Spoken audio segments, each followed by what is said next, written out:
অর্ধেক রাত্রে আমি ঘুম থেকে কেমন সজাগ করে দেখি আমার ভাই আমার উপর, তখন বলে ড্রেস আপ খুলতে, যেটাকে বলে নেকেট পোশাক। লোকরা এখানে বিয়ার খাচ্ছে। প্রথমে আপনি আপনার নামটা একটু বলবেন? আমার নাম মনি। মনি, খুব সুন্দর একটা নাম। ফ্যামিলি সবাই আপনাকে মনি বলেই ডেকে থাকে, রাইট? ওকে। মনি, হ্যালো 8920 নিশ্চয়ই শোনা হয়? হ্যাঁ, সবসময় প্রথম থেকে আপনি হ্যালো 8920 শোনেন, মাশাআল্লাহ। আপনি নিশ্চয়ই তাহলে জানেন যে আমরা প্রথমে শুরু করার আগে কিছু বেসিক ইনফরমেশন আপনার কাছ থেকে নিব, যেমন আপনার বয়স, আপনি কোথায় পড়েছেন ইত্যাদি। যদি আমরা ঢাকা শহরে কোথায় থাকেন একটু যদি বলে নিতেন। আমি থাকি টঙ্গীতে। আমার বয়স হচ্ছে 17 বছর চলতেছে। 17 বছর চলছে, ওকে। আমি পড়াশোনা করছি টঙ্গীতেই। ঠিক আছে, তো আজকে আপনি আপনার জীবনের গল্প বলতে এসেছেন, কোথা থেকে আপনি শুরু করতে চান? প্রথম থেকে আমি আমার মায়ের কাহিনী থেকে শুরু করি। জি প্লিজ, একেবারে রিল্যাক্স, ফ্রেন্ডদের কাছে যেভাবে বলে ঠিক সেইভাবে আরামসে বলুন, কোনো সমস্যা নেই, আমরা সবাই মিলে আপনার কথা শুনবো। প্রথমে আমার আম্মু একজন ক্লিনিকের একজন আপনার বলতে পারেন ডাক্তার ছিল, নার্স। জি।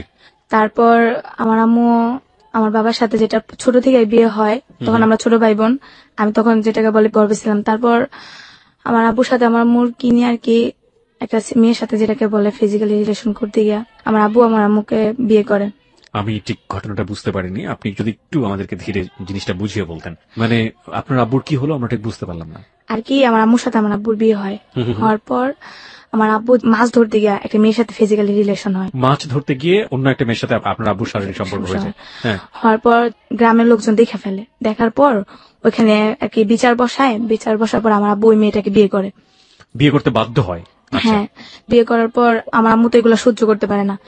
তারপর দেখে যে ওই মেয়েটার সাথে আমার আব্বু বেশ একটা রিলেশন ভালো করতেছে, আমার আম্মুকে দেখতে পারে না। আমার ভাইয়া তখন হইছে, আমি তখন হয়তো পেটে, তো আমার আম্মুকে দেখতে পারে না। তো আমার দাদা কি করে, আমার আম্মুর নামে যত সম্পত্তি ছিল আমাদের ঢাকায় ওগুলো দিয়ে ফেলে আমার আম্মুকে। আচ্ছা আচ্ছা। তো দেওয়ার পর আমার বাবা ওইটা মাইনা নিতে পারে না, আর আমার আম্মু ওইটা মাইনা নিতে পারে না, ছোট মা যেটাকে বলে, উনি মাইনা নিতে পারে না। তো উনি আমার আম্মুকে যেটা বলে পরামর্শ দেয় কিছুটা। পরামর্শ দেওয়ার পর আমার আব্বু কি করে, যে আমার দাদার উপর অনেক টর্চারিং করার পর আমার দাদা স্ট্রোক করে মারা যায়। মানে আপনার বাবার অত্যাচারে আপনার দাদা মারা গেল? হ্যাঁ, একটা স্ট্রোক করে। কিসের জন্য সম্পত্তি লিখে দিচ্ছে অন্য মেয়েকে, ওনার ছেলে থেকে। তো আমার আম্মুকে অনেকভাবে সই নেওয়ার চেষ্টা করে, কিন্তু আমার আম্মু দেয় না। আমার আম্মু চিন্তা করে যে আমার ছেলে আসছে, আমার গর্ভে একটা আসতেছে, তো ওরও তো ভবিষ্যৎ আছে, না দেওয়ার কারণে আমার আম্মুকে ওনারা ছাইড়া দেওয়ার হুমকি দেয়। আমার আম্মুকে বিভিন্ন ভাবে টর্চারিং করে, ছেলে দেয়া, যেমন বাইরের কিছু লোক দিয়ে আমার আম্মুকে টর্চারিং করে।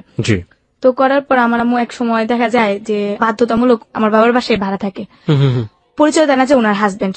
আমার ভাইয়াও ডাকতে পারে না যে এটা আমার বাবা, ডাকলে আমার ভাইয়াকে বা মারধর করে আর কি।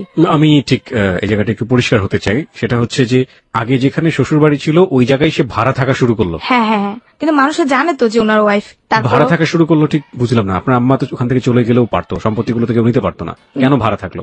বাইরের দিক দিয়ে বিভিন্ন ভাবে আমার আম্মুকে টর্চারিং করা হয়, যেমন মানে একটা মেয়ের জন্য বাইরে গিয়ে থাকাটা অনেক বেশি টাফ ছিল। হ্যাঁ, কোনো লোকে ভাড়া দিতে চায় না, আর আমার আম্মুর এমন কোন ফ্যাসিলিটি নাই যে অন্য জায়গায় রুম ভাড়া নিবে। তার আমার আম্মুরও আত্মীয় স্বজন যেগুলো আছে ওগুলো আমার আম্মুকে বোঝে না, টাকার জন্য হেল্প করে যেটাকে বলে, আর আম্মুকে অতটা দেখতে পারে না। তারপর যেটা হয়, ভাড়া থাকে। তারপর আমার যেটা বুঝ হয়, আমি যখন হওয়ার পর আমি আমার আম্মুকে যদি জিজ্ঞেস করতাম আম্মু বাবা কে, আম্মু বলতো যে তোমার বাবা নাই, তোমার বাবা মারা গেছে, কিন্তু ভাইয়াও বলতো না যে এটা আমাদের বাবা। তো আমরা ওনাদের বাড়ির চোখেই দেখতাম। বাড়িটা কার নামে ছিল? বাড়িটা ছিল আমার দাদির নামে। দাদি তখন বেঁচে ছিলেন? হ্যাঁ, দাদি বেঁচে। দাদি কি আচরণ করতো আপনাদের সঙ্গে? ভালোই, কিন্তু উনিও আমাদের পরিচয় দিত না যে উনি আমার দাদি। এমনিতে দাদি ডাকতাম, কিন্তু বুঝবার পরে জানি যে এটা আমাদের আসল দাদি, দাদা দাদি। ওকে, যাই হোক, সেই প্রসঙ্গে আমরা আসবো। হ্যাঁ, তারপর যেটা হয় আর কি, আমার আম্মু তখন একটা দাবি করে যে ওনার সম্পত্তি ওনাকে দিতে হবে, ওনার মেয়ে হয়েছে, এখন ওনার মেয়ের নিয়ে কোথায় দাঁড়াবে। তো একসময় ওনাকে বলে যে বাড়ি ছেড়ে তুমি চলে যাও। তখন আমার আম্মু বলে যে চলে গেলে আমি কই যাবো, কই থাকবো, আমার তো এখন ছেলে মেয়ে আছে, তুমি আমাকে কিছু না কিছু একটা দাও। তো যেহেতু জায়গা জমির পর আম্মুকে অনেক টর্চারিং করে, আম্মুকে মারধর করে, মেরুদণ্ড ভাঙিয়ে দেয় পিঠে। আর আমার আব্বু একজন প্রভাবশালী লোক, যেটা বলে নেতা, রাজনীতি করতে। হ্যাঁ, বাবার উপরে কেউ আবার কথা বলতো না। তো আমার আম্মুকে অনেক মারধর করার পর আমার মামা, ছোট মামা, ওনাকে বনসই দেয় যে আমার আম্মু আর এলাকায় কখনো আসবে না, আমার আম্মুকে নিয়ে দূরে চলে যাবো, আর কখনো এই এলাকায় আমার আম্মু ডিস্টার্ব করবে না ওনাদের। তো তারপর আমার আম্মু এটা মেনে নিতে পারে না। আচ্ছা, যে সম্পত্তিগুলো আপনার দাদা লিখে দিলেন আপনার মাকে, সেগুলো কি দলিলপত্র, কাগজপত্র আপনার মার কাছে ছিল? বাট মারধর করার পর ঘরে যত জিনিসপত্র ছিল ওরা নিয়ে গেছে, আমাদের বের করে দিচ্ছে। তারপর আমি তখন বুঝি, প্রায় আমার বয়স, এটা মনে 2002 সালে কিংবা 3 সালের ঘটনা। এগুলো তো পরবর্তীতে আপনার মার কাছ থেকে আপনি শুনেছেন? হ্যাঁ, মারধর যখন করছে সেটা আমার মনে আছে যে আমার আম্মুকে মারছে। তখন আপনার বয়স কত ছিল? কত যেটাকে বুঝে একদম অল্প বয়স। একবার 5 থেকে কি 6 দেখেছিলেন আপনি ওই সময়টা? দেখছিলাম যে আমার আম্মুকে ঝাড়ু দিয়ে পিটাইতেছে, আমার আম্মু অনেক মোটা ছিল, আর আমার আম্মু চুল পায়ে পর্যন্ত পড়তো। আমার আম্মুকে চুল ধরে চুল কাইটা দিতেছে, আমার আম্মু চুল, এই চুল নিয়ে মানুষের দেখাবি এগুলা। আর আমার আম্মু কিন্তু যেটা বলে মহাখালী শিশু ক্লিনিকে MBBS একটা ডাক্তার ছিল। আচ্ছা। তারপর আমার আম্মুকে বলে যে তুই কোন জায়গায় কর্ম করে খাবি, ওই সুযোগটাও তোরে রাখবো না। বড় বড় কাঠের জিনিস ওইগুলা দিয়ে আমার আম্মুকে অনেক মারধর করে, কেউ যে ফিরাই বড়েও পারে না। তো আমি ওইটা দেখে আমি আমার খালারে ডাইকা নিয়ে আসছি যে খালাম্মা আমুরে মনে মন বাড়িওয়ালা মারতেছে। পরে আমার খালাম্মা যায় চলে, আমার খালাম্মা আমার ছোট মামা নিয়ে যায়।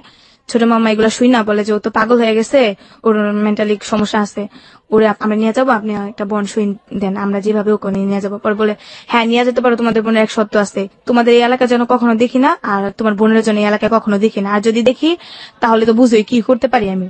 তারপর ওরা কি করে যে বন শুই আমার আম্মুকে নিয়ে আসে, নিয়ে আসার পর ওরা আমার আম্মু কোথায় থাকবে, আমার আম্মু এগুলো মাইনে নিতে পারে না যে আমি এত কিছু করে আমি কেন সম্পত্তির অধিকার পাবো না, আমার ছেলে মেয়ে তো ওদের। তো আমার আম্মু কি করে থানার সাহায্য নেয়, থানার লোকরা আসে, তো আমার আব্বু কিছু টাকা দেয় ওনাদেরকে, আমি যেটা শুনছি আমার খালাম্মার মুখে থেকে। টাকা দেওয়ার পর চলে যায় পুলিশেরা, আর এটা নিয়ে বেশি একটা ঘাটাঘাটি করে না, বলে যে তুমি এগুলো করো না, তোমার সমস্যা করতে পারে, আমরা তোমাকে সবসময় পাহারা দিতে পারবো না, দেখা গেছে তোমার হাজবেন্ডের লোক এসে তোমাকে ডিস্টার্ব করতে পারে, তখন কি করবা। তো আমার যেটা সৎ মা উনি আমার আম্মুকে ডাইকা নিয়ে যায়, নিয়ে আমার আম্মুর সাথে ভালো কথা বলে, হ্যাঁ তোমাকে জায়গা জমি এগুলো আমি ব্যবস্থা করে দেবো, তোমার কোনো সমস্যা হবে না। তো উনি কি করে যে কিছু তাবিজ তোমার যেগুলো বলে পাগল করার মতো কিছু, ওগুলো আমার আম্মুকে খাওয়াই দেয় মাংসের সাথে। তারপর আমার আম্মুর সাথে সাথে আইসা একা একা হাত নাড়ায় নাড়ায় আন্তাজি মান্তাজি কথা বলে, আর একা একা কোরআন শরীফ পড়ে, মানে কিরকম জানি একটা হয়ে গেছে, এক ধরনের পাগলামি। ছেলে মেয়েদেরকে দেখতে পায় না, কাউকে দেখতে পায় না, মানুষের সাথে কেমন খারাপ আচরণ করে, আর আমার নিয়ে ঘরে থাকে না। ওকে প্রিয় শ্রোতা, এই পার্টে আপনাদের সবার দৃষ্টি আকর্ষণ করছি আমরা রিয়েল লাইফের একটা ছোট্ট পার্ট এরকম, যেখানে অনেক বেশি প্রশ্নবিদ্ধ হতে পারে, যুক্তি একেবারে নাও খাটতে পারে, but this is a part of life. যেমন আমরা অনেক সময় ভূতের অনেক ধরনের গল্প শুনে থাকি, যেটা কারো কারো কাছে একেবারে আজগুবি, কারো কারো কাছে কোনো যৌক্তিকতাই নেই, কারো কারো কাছে বৈজ্ঞানিকভাবে প্রমাণিত না। এই যে ঘটনাটিও বললো তাবিজ কবজের ব্যাপারটি, সেটাতে বিশ্বাস অবিশ্বাস করা একান্তই আপনার ব্যক্তিগত ব্যাপার, কিন্তু এটা জীবনের একটা অংশ। বিশ্বাস করবেন কি করবেন না সে বিষয়টি আপনার উপর আমরা ছেড়ে দিলাম, কিন্তু আমরা আমাদের জায়গা থেকে জীবনের গল্প যেহেতু প্রচার করছি, সুতরাং ও যেটা ফিল করেছে সেটা ও বলার অধিকার রাখে, সুতরাং ওটাও বলবে। হ্যাঁ, তারপর যেটা হয়, আর আম্মু আমার বাসায় থাকে না, তো আমার ভাইয়া তখন ধরেন 10-12 বছর, আমরা এক ভাই এক বোনই। তারপর আমার আম্মু কি করে আমাকে নিয়ে দৌড়াদৌড়ি করে, রাস্তায় দৌড়ায় যায়, অনেক দূরে দূরে দৌড়ায় জায়গা, আর আমি যদি হাত ছাড়ি আমাকে হাত ছাড়ে না, আমাকে গলা টিপা ধরে, আমার বুকের উপরে দাঁড়ায় থাকে, আমাকে অনেক মারধর করে। আর আমি খালি বলতাম আম্মু তুমি এটা কি করতেছে, তুমি কি পাগলামি করতেছে নাকি, আমি এগুলো বলতাম, আমি ডরে আম্মুর কাছে যাইতাম না। তারপর আম্মু আমাকে নিয়ে যেত, আম্মু আমাকে খুব লাইক করতো, মানে মানসিক ভাবে ঠিক ছিল, একটা রান্না বান্না বলেন, গোসল করেন, সব দিক দিয়ে ঠিক, কিন্তু একা একা কথা বলতো। এরকম করতে করতে আমার ভাইয়া আমার আম্মুকে আর কেয়ার করে না, আমার ভাই আমার ছোট খালার কাছে চলে যায়। একটু জানতে চাই আপনার ভাইয়ের সাথে আপনার বয়সের ডিফারেন্স কত? আমি আমার ভাই 7 বছরের ছোট। ওকে, হ্যাঁ, তারপর যেটা হয় যে আমার ভাইয়া গাড়ি লাইনে ডিউটি নেয় আমার মামার খালের বাসায় গিয়ে। হ্যাঁ, তো খালের বাসায় গিয়ে সে গাড়ির লাইনে ডিউটি নিল। কি ডিউটি ছিল এটা? যে হেল্পারি করে বাসে। ওকে, হ্যাঁ, তারপর আমি আমার আম্মুর কাছে থাকি, আমার আম্মুর সাথে আমি ঘোরাফেরা করি, কিন্তু আমাকে কেউ তখন আর অতটা গিয়ে করে না যে ও পাগল আমি করুক, সমস্যা কি, মেয়েটা আমাদের কাছে থাকে। কিন্তু কি আমাদের যে সৎমা ছিল তার ঘরে কি সেই সময় কোনো সন্তান ছিল? হ্যাঁ, 2 ছেলে 1 মেয়ে ওনার ঘরে এখনো বর্তমান আছে। তারপর যেটা হয় যে আমার আম্মু আমাকে নিয়ে যায়, রাস্তায় থাকি আমরা, থাকার জায়গা নেই গা। 2004 সালের কথাটা আমার মনে আছে, তখন একটা গ্যাঞ্জাম হয়। রাস্তায় কিভাবে থাকলেন? দেখা গেছে কোনো দোকানে সাইডে আমরা প্রথমে বসে থাকতাম, আম্মু বসে থাকতো, আম্মুর কোষে যেটাকে বলে, আম্মুর কোষে আমি মাথা দিয়ে রাখতাম, আম্মু আমাকে কাপড় দিয়ে ঢাকা রাখতো, ঢাকা আমরা শুয়ে থাকতাম। আর আমার মনে আছে খুব শীতের দিন ছিল, তখন কি হইতো যে আম্মু আমাকে নিয়ে একটা দোকানের সাইডে আম্মু শুয়ে থাকতো, শাটারের ওই সাইডে আমি শুয়ে থাকতাম, আম্মু বাইরে শুয়ে থাকতো, আম্মু আমাকে জড়াই দিয়ে কাপড়ের ভিতরে পেঁচাই নিয়ে শুয়ে থাকতো, আম্মু সাইডে শুয়ে থাকতো। কিন্তু আমার ফ্যামিলিটা ওরা ভাবতো না যে মেয়েটাকে আমি রাখি বা ওরে এক ঘরে বন্দি করে রাখি, কোনো সময় করতো না, আমার ফ্যামিলি দিকে একটা কেয়ারই করতো না। তারপরে এইভাবে আমরা রাস্তায় থাকতাম, আমার ভাই দেখলে আমাদের সাথে দেখা করতো না, কথা বলতো না। আমার আম্মু আমার ভাইয়াকে খুব লাইক করে, ভাই কি বলবো, এতটাই লাইক করে যে আমার ছেলে আমার ভাইয়ের খুব লাইক করে। আমার ভাইয়ের কিছু হইলে আমার মনে হয় আম্মু খুব টেনশন করে, আম্মু বলে যে তোর ভাইয়েরা দেখে আসি এটা। তো আমরা রাস্তায় ঘুরতে ঘুরতে একদিন দুপুরবেলা বোনা নিয়ে আইসা ফুটপাতে চা বেছে, চা খাই আমার আম্মু আর আমি। তো আমার ভাইয়াকে দেখি যে বাসের ভিতরে যে ডাক দেওয়ার লোক নেয় না, তো আমার ভাইয়া ডাক দেওয়ার লোক নিতেছে, আমার ভাইয়ের আমি দেখে জাহিদ ভাই করে ডাক দিই, তো ডাক দেওয়ার পরে ভাইয়া দাঁড়ায় দেখা ও আর কথা কয় না। আপনার ভাইয়ের নাম ছিল জাহিদ, হ্যাঁ। তো দেখে আমার বলতেছে তোরা এনে, পরে আমি ভাইয়া মায়ের দেখতে চাইছে, তোমারে মায়ের কাছে যাও, মায়ের কাছে গিয়ে আমার এখন সময় নাই, 16 টাকা দেয় আমার আম্মুরে। 16 টাকা দেওয়ার পর বলে আমি যাই, আম্মু আমার ডাক দেয় অনেক, যাই একটু কথা শুনতে, বাবা তোর চেহারা একটু দেখবো, কিন্তু ভাইয়া আর আম্মুর সাথে কথা বলে না, ভাইয়া চলে যায়। পরের দিন আমি আর আম্মু টঙ্গিতে আমাদের খালার বাসায় যাই, যারপরে আমি ভাইয়ের জন্য দাঁড়ায় থাকতাম আমরা, পরে ভাই কখন আসবে, আসলে কিছু টাকা দিবে, আমরা ওই টাকা দিয়ে খাওয়া দাওয়া করবো। তো ভাইয়া আসলো, আসার পরে তো আমি আমার ভাই বলতেছে, ভাই আপনার সাথে ভাই দেখা করতে চাই, মার সাথে একটু কথা কইবেন।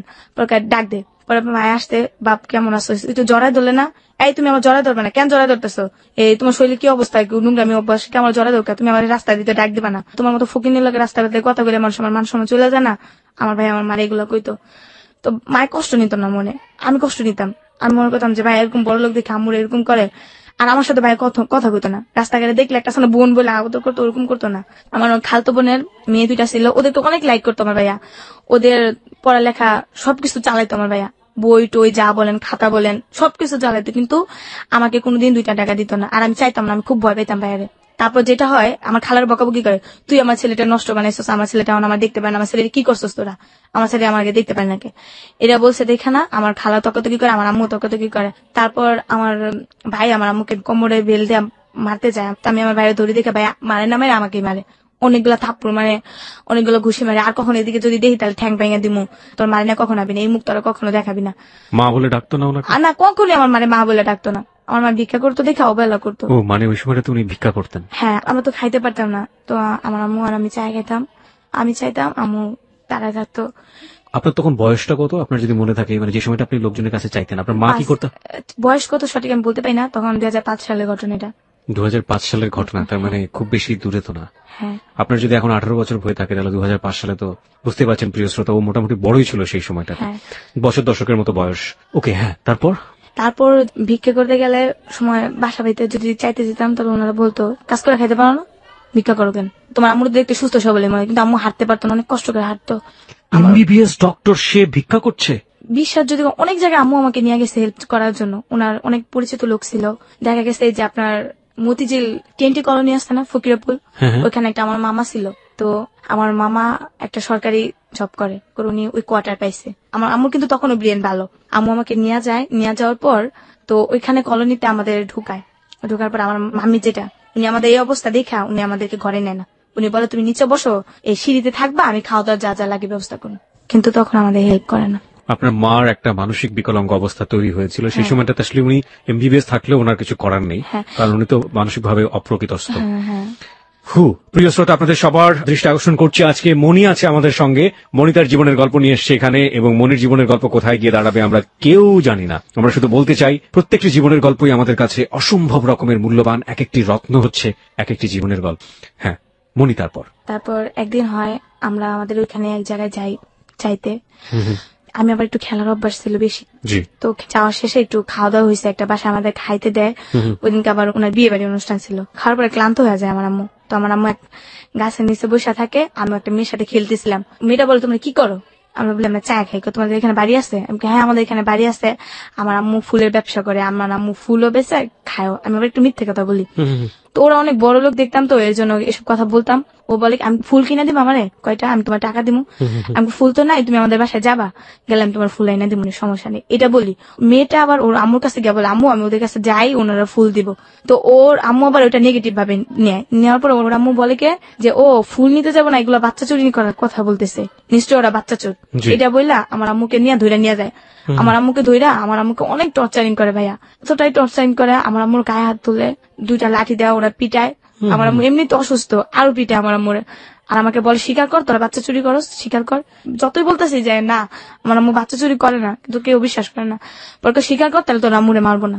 তারপর আমি বাধ্যতামূলক স্বীকার করি, হ্যাঁ আমার আম্মু বাচ্চা চুরি করে, আমি এরকম মেয়ে নিয়ে যায়, আমার আম্মু চুরি করে, এগুলো আমি বলি। দেখতেছি যে আমার আম্মুর মারতেছে, তা আমার আর করার কিছু উপায় না। আম্মু আমার বলতেছে মিথ্যা কথা বলতেছে, সত্য কথা বলো, ওনারা আমার কি মারধর করবো। তারপর ওরা আমার আম্মুকে মারধর করে, বলে যে ও বাচ্চা মানুষ বলছে এটাই সত্য। তারপর উত্তরা থানাতে কয়েকজন পুলিশ আসে, আসার পর আমার আম্মুকে আর আমাকে ধরে নিয়ে আসে। একদিন থানায় থাকি, সকালবেলা যাই, বিকেলবেলা আমাদেরকে মিরপুর যেটা বলে ফকিরখানা, ওইখানে ট্রান্সফার করা হয়। তখনও কিন্তু আমার আম্মু আমাকে গায়ে তুলে না, আম্মুকে বলে তুমি কেন বললা যে আমরা বাচ্চা চুরি, মা তোমার তো মারতেছে, আমি তো সহ্য করতে পারতেছি না। তো আম্মু আর আমাকে কিছু বলে না। তো ওইখানে আবার পড়ালেখার সুযোগ আছে ভাইয়া। তো প্রথমে আমাকে একটা পড়ার যেখানে এখানে ভর্তি করে দেয় একটা রেশমা আপা, ওনার কথা না বললেই হয় না, উনি আমাকে পড়াশোনার দিক দিয়ে অনেকটা হেল্প করে ওই সময় ফকিরখানাতে। হ্যাঁ, তো এখানে আমাকে পড়াশোনার মধ্যে প্রথমে আমাকে আট করালো কিছু। তো আট করার পরে প্রথমে ওইখানে আমি ফার্স্ট হয়ে যাই, ওইখানে থাকি প্রায় 2 মাসের মতো। আচ্ছা, ফার্স্ট হওয়ার পরে ওনারা আমাকে চিন্তা করলো যে আমাদের পুবাইল একটা ফকিরখানা আছে, ওইখানে ট্রান্সফার করে দিবে আমার মা মেয়ে দুজনে। তো এখানে আমাদের ট্রান্সফার করে দেয়। দেওয়ার পর ওইখানেও একটা স্কুল আছে মেয়েদের জন্য, ওইখানে স্কুলে আমি ভর্তি হই। হওয়ার পর প্রথমে ওয়ানে পড়ি, ওয়ানে আমার প্রথমে পরীক্ষা দেওয়ার পর আমার রোল করে এক, ভালো পড়াশোনা করতেছে। ওইটা আবার একটা যেটাকে বলে হেড অফিসার, উনি আবার ছিল হিন্দু। তো উনার মেয়েটাই নাকি দেখতে বলে আমার মতো ছিল, তো মেয়েটা নাকি বলে মারা গেছে। তো আমাকে খুব লাইক করতো আচ্ছা, সবার থেকে। মানে ওইখানে না হলো 9-10 হাজার লোক ছিল। ভিক্ষুক? হ্যাঁ, মানে ওখানকার একটা আমল ছিল যেটা ভিক্ষুক ধরে ধরে নিয়ে নেওয়া, মানুষের ভালো করার জন্য ইয়ে করতো। যে বাইরে থেকে খেলোয়াড় নাকি আসবে, তখন ভিক্ষুক ধরে নিয়ে যেত, ওরকম করতো। তো ধরে না, আমি আবার পড়াশোনা ভালো করতাম। তো ওইখানে যেটা হয়, একদিন বৃহস্পতিবার দিন একটা মিটিং হয়। হওয়ার পর প্রশ্ন করে মেয়েদের, যে মেয়েদের সবচেয়ে পর্দাশীল কি, কি জন্য মেয়েরা পর্দাশীল করে, যে উত্তরটা দিতে পারবা তার জন্য সারপ্রাইজ আছে। তখন প্রথমে বললাম যে মেয়েদের সবচেয়ে পর্দাশীল হচ্ছে মেয়েদের মাথায় কাপড় দেওয়া, আর একটা ছেলের সামনে যাওয়া না, যে একটা নিজের একটা যেটা ওয়েট, মাথায় কাপড় দেওয়া, চলাফেরা সবসময় ভদ্রভাবে নম্রভাবে থাকা। তো এই কথাটা বলার পরে স্যার এটা গুরুত্ব সহকারে নেই। তখন আমাকে একটা পুরস্কার দেয়, যেটা সাবান। অতি ফার্স্ট আমার পুরস্কার সাবান, একটা সাবান পাই বিদেশি। তো সবাই আমাকে মানে ওই হুমটার ভিতরে নাম হয়ে যায়, মনি পুরস্কার পাইছে, খুব খুশি লাগছিল। তারপর ওইখানে আবার 16 ডিসেম্বর দিন খেলা হইতো, সবগুলা খেলায় নাম দিই। তো আমি বিস্কুট খেলাতে প্রথম হই, ছবি আর্ট করাতেও প্রথম হই, আচ্ছা, আবৃত্তি পাঠ করাতে আমি সেকেন্ড হই, তারপর আপনার গান করাতে সেকেন্ড হই। আচ্ছা, 4টা পুরস্কার একসাথে আনি, আমার পুরা ইয়েটাই একবারে নাম হয়ে যায়, মনি পুরস্কার পেয়েছে। তার মানে আপনার বোঝা যাচ্ছে যে আপনার শৈশবটা প্রচন্ড রকম ভাবে ভালো কাটার একটা জায়গাতে আপনি চলে গেলেন। হ্যাঁ, কিন্তু ওইখানে ভালোই, তো ওনারা আমাকে দিতে চাচ্ছিল না, তখন আমি 3তে উঠে যাই। আচ্ছা, তো উঠানোর পর এর ভিতরে আমার আম্মুর একটা অসুখ হয়ে যায়, ওই হোমের ভিতরে। ওইখান থেকে কিন্তু বের হওয়া যায় না, এর ভিতরে সবকিছু, ওখান থেকে বের হতেই দেয় না। ওইখানে আবার হাতের কাজ চলে, শাড়ি, বিভিন্ন ডিজাইন, ফতুয়ার কাজ, এগুলো চলে। আমি আবার ফতুয়ার কাজ করতাম। ওইখান থেকে আপনাদেরকে এগুলো করে নেওয়া হতো? হ্যাঁ, আপনাদেরকে কি দিত? খাবার? টাকা দিত না, খাবার তো আছেই, টাকা দিত। বাজার করতে হলে আপনারা কোথায় যেতেন? আমরা বাজার করবো, ওইখানে একসাথে রান্না করে সবাই সিরিয়াল ভাবে দিত। আচ্ছা, টাকাগুলো কি করতেন আপনারা? আর আমরা যে টাকা, ওই টাকা হাতে রেখে দিতাম। তারপর দেখা যাচ্ছে একটা দোকান আছে আপনার, ওখান থেকে কি কেউ ভালো হয়ে তাকে ছেড়ে দিত পরবর্তীতে? ভালো তো হইতেই দিত না। যেমন আপনাকে ধরে নিয়ে গেছে, তো আপনার একজন আত্মীয় স্বজনের মাধ্যমে আপনাকে আসতে হবে ওইখান থেকে আপনার হেড অফিসে যাইতে হবে তেজগাঁ থেকে আপনার বন সই কইরা ওইখান থেকে ছাড়াই নিয়ে আসতে হবে আত্মীয় স্বজনের মাধ্যমে। আর যদি মেয়ে থাকে, দেখা গেছে মেয়েদেরকে আপনার বড় একটা ভালো চাকরি দিয়ে শেষ পর্যন্ত বিয়ে বের করে দিবে। তারপর আমার আম্মু একটা প্রচন্ড রাখার ওষুধে পড়ে যায়, পাতলা পায়খানা যেটাকে বলে। ওই পর আমার আম্মুকে ডাক্তারে নেওয়া ট্রিটমেন্ট করা হয়, কিন্তু আমার আম্মু ভালো হয় না। তারপর আমার আম্মুকে কি করে, জিজ্ঞেস করে যে তোমার কেউ আছে নাকি, আমার আম্মুকে ঠিকানা বলতে বলে। আমি বলি আমার আম্মু ততটা ইয়ে নেই, আমার চট্টগ্রাম আছে। আমি বলছি টঙ্গী, যেটাকে একটা ঠিকানা আছে নিরসপাড়া বললাম। বলার পর উনি ওই ঠিকানা অনুযায়ী আমার খালাম্মার বাসায় গেল। আমার খালাম্মা এই 2 বছরের ভিতরে নাকি অনেক বিশ্রাইছে আমাদের, বাট কোনো খবর পাই নাই। তো যখন আমার খালাম্মা শুনছে, তখন আমার খালা আর আমার মামি আসছিল। তো আসার পর আমার খালা মামি এসে আমার দেখছে যে আমার আম্মুর খুব অবস্থা খারাপ। ও এর ভিতরে যেটা হয়, আমার আম্মু একদিন ড্যানিশ খাইতে চায়। ড্যানিশ খাবার একটা জিনিস, এক ধরনের ফুড। হ্যাঁ, ওটা খাইতে চায়। তখন আমার কাছে টাকা নেই, আমার আম্মুর খাবার দেখে আমার খুব কান্নাকাটি লাগতেছিল যে আমার আম্মু খাইতে চাইছে, বাঁচবো না মরবো কোনো ঠিক ঠিকানা নেই। তো আমার আম্মুকে চিরা পানির উপরে রাখতো, মানে এর বেশি কিছুই খাইতে পারতো না। তো আমি কি করি, তখন আমি হাতে কাজ করার পর এক ধরনের মিশিং এর কাজ ওইখানে আছে, মিশিং এর নতুনই আমি কাজ করি। তো ওই দিন 2টা পিস করার পর আমার হাতে নিডেল ঢুকে যায়। নিডেল ঢুকার পর ওই হাতে আমার অনেক জখম হয়, মানে এতটাই রক্ত হয় যেটা বলার বাইরে। তো ওইখান থেকে আমি প্রায় 200 টাকা পাই। 200 টাকা পাওয়ার পর ওই টাকা দিয়ে আমার আম্মুর জিনিস এগুলো কিনে আনি, কিছু ওষুধও কিনি। তাই ওষুধ কি, যেমন বাইরে কিছু স্টাফ আছে, স্টাফদেরকে বললে উনি বাইরে থেকে জিনিস আইনা দেয়। তো স্টাফদের কিছু ঘুষ দিতে হয়। তো স্টাফদের বলছি, বলার পর স্টাফরা অনেক কিছু আনছে। আনার পর আমার খালা মামি ওরা দেখতে আসলো।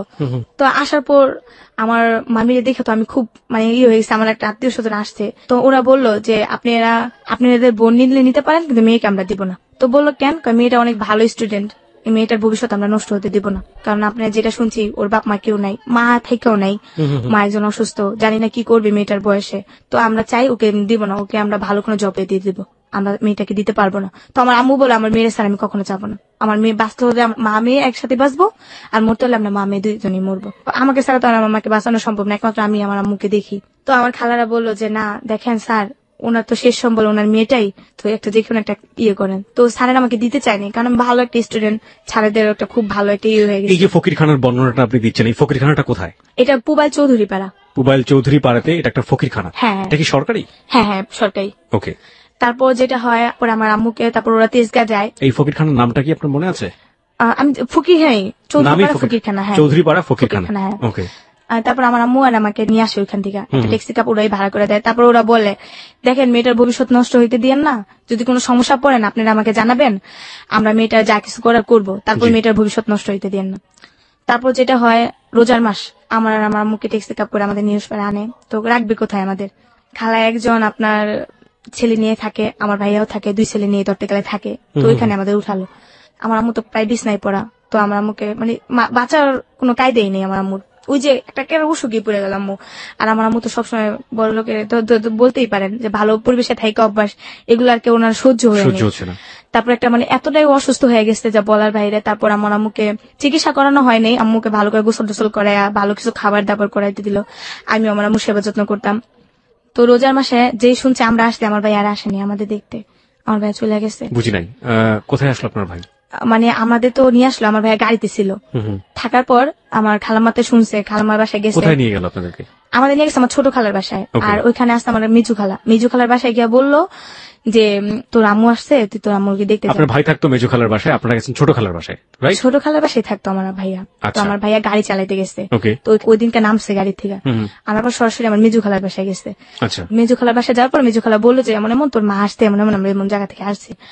তারপর এই কথা শুই না, ও আর আমাদের দেখতে আসেনি, ও ওই দিক দিয়ে চলে গেছে।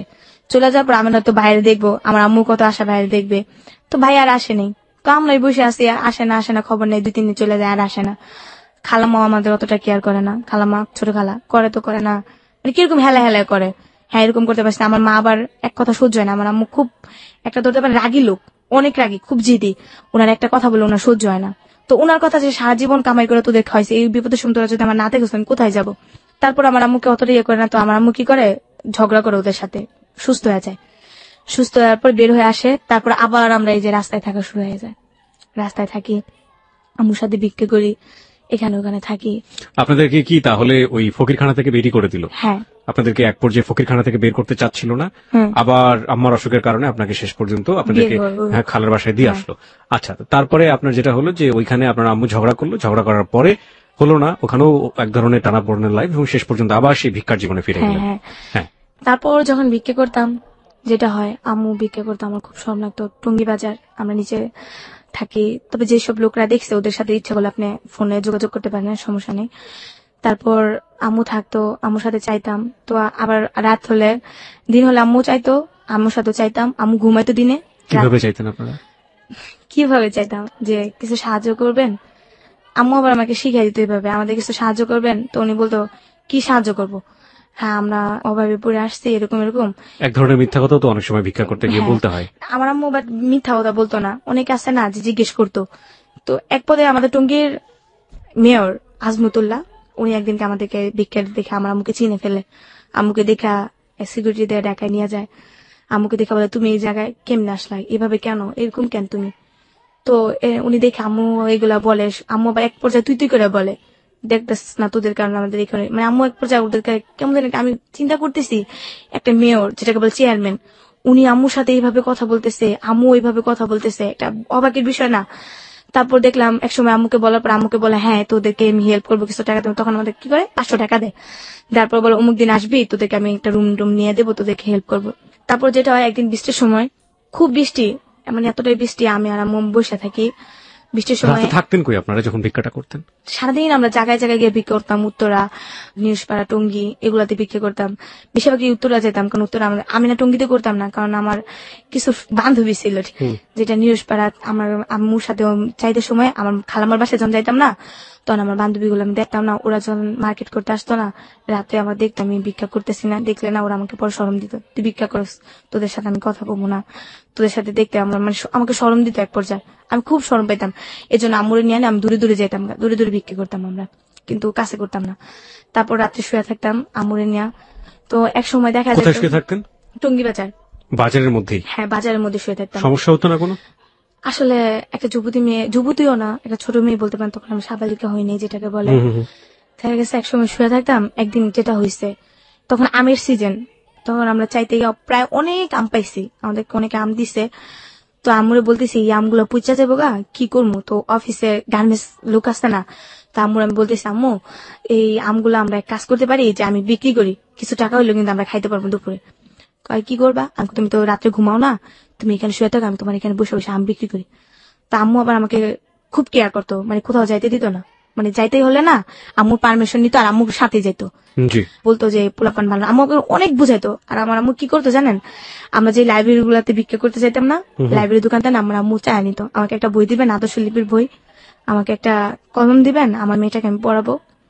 আর আরবির দোকানে যাও বলতো যে আমাদের একটা কায়দা দিবেন, আমার মেয়েটা আমি পড়াবো। তো আমার আম্মু আমাকে, যখন রাত্রে আমরা অনেকটা সময় দোকান বন্ধ হয়ে যায় না, তখন আমার আম্মুকে দেখে দেখে আমাকে পড়াইতো, আমিও পড়াশোনায় মনোযোগ দিতাম, আম্মু পড়াইতো আমিও পড়তাম, আম্মু হাতে লেখা শিখাইতো, সারাদিন ভিক্ষা করতেন আর আর রাতের বেলায় রাত্রে চাওয়া বইগুলো নিয়ে আপনাকে পড়ানো হতো। পড়াইতো।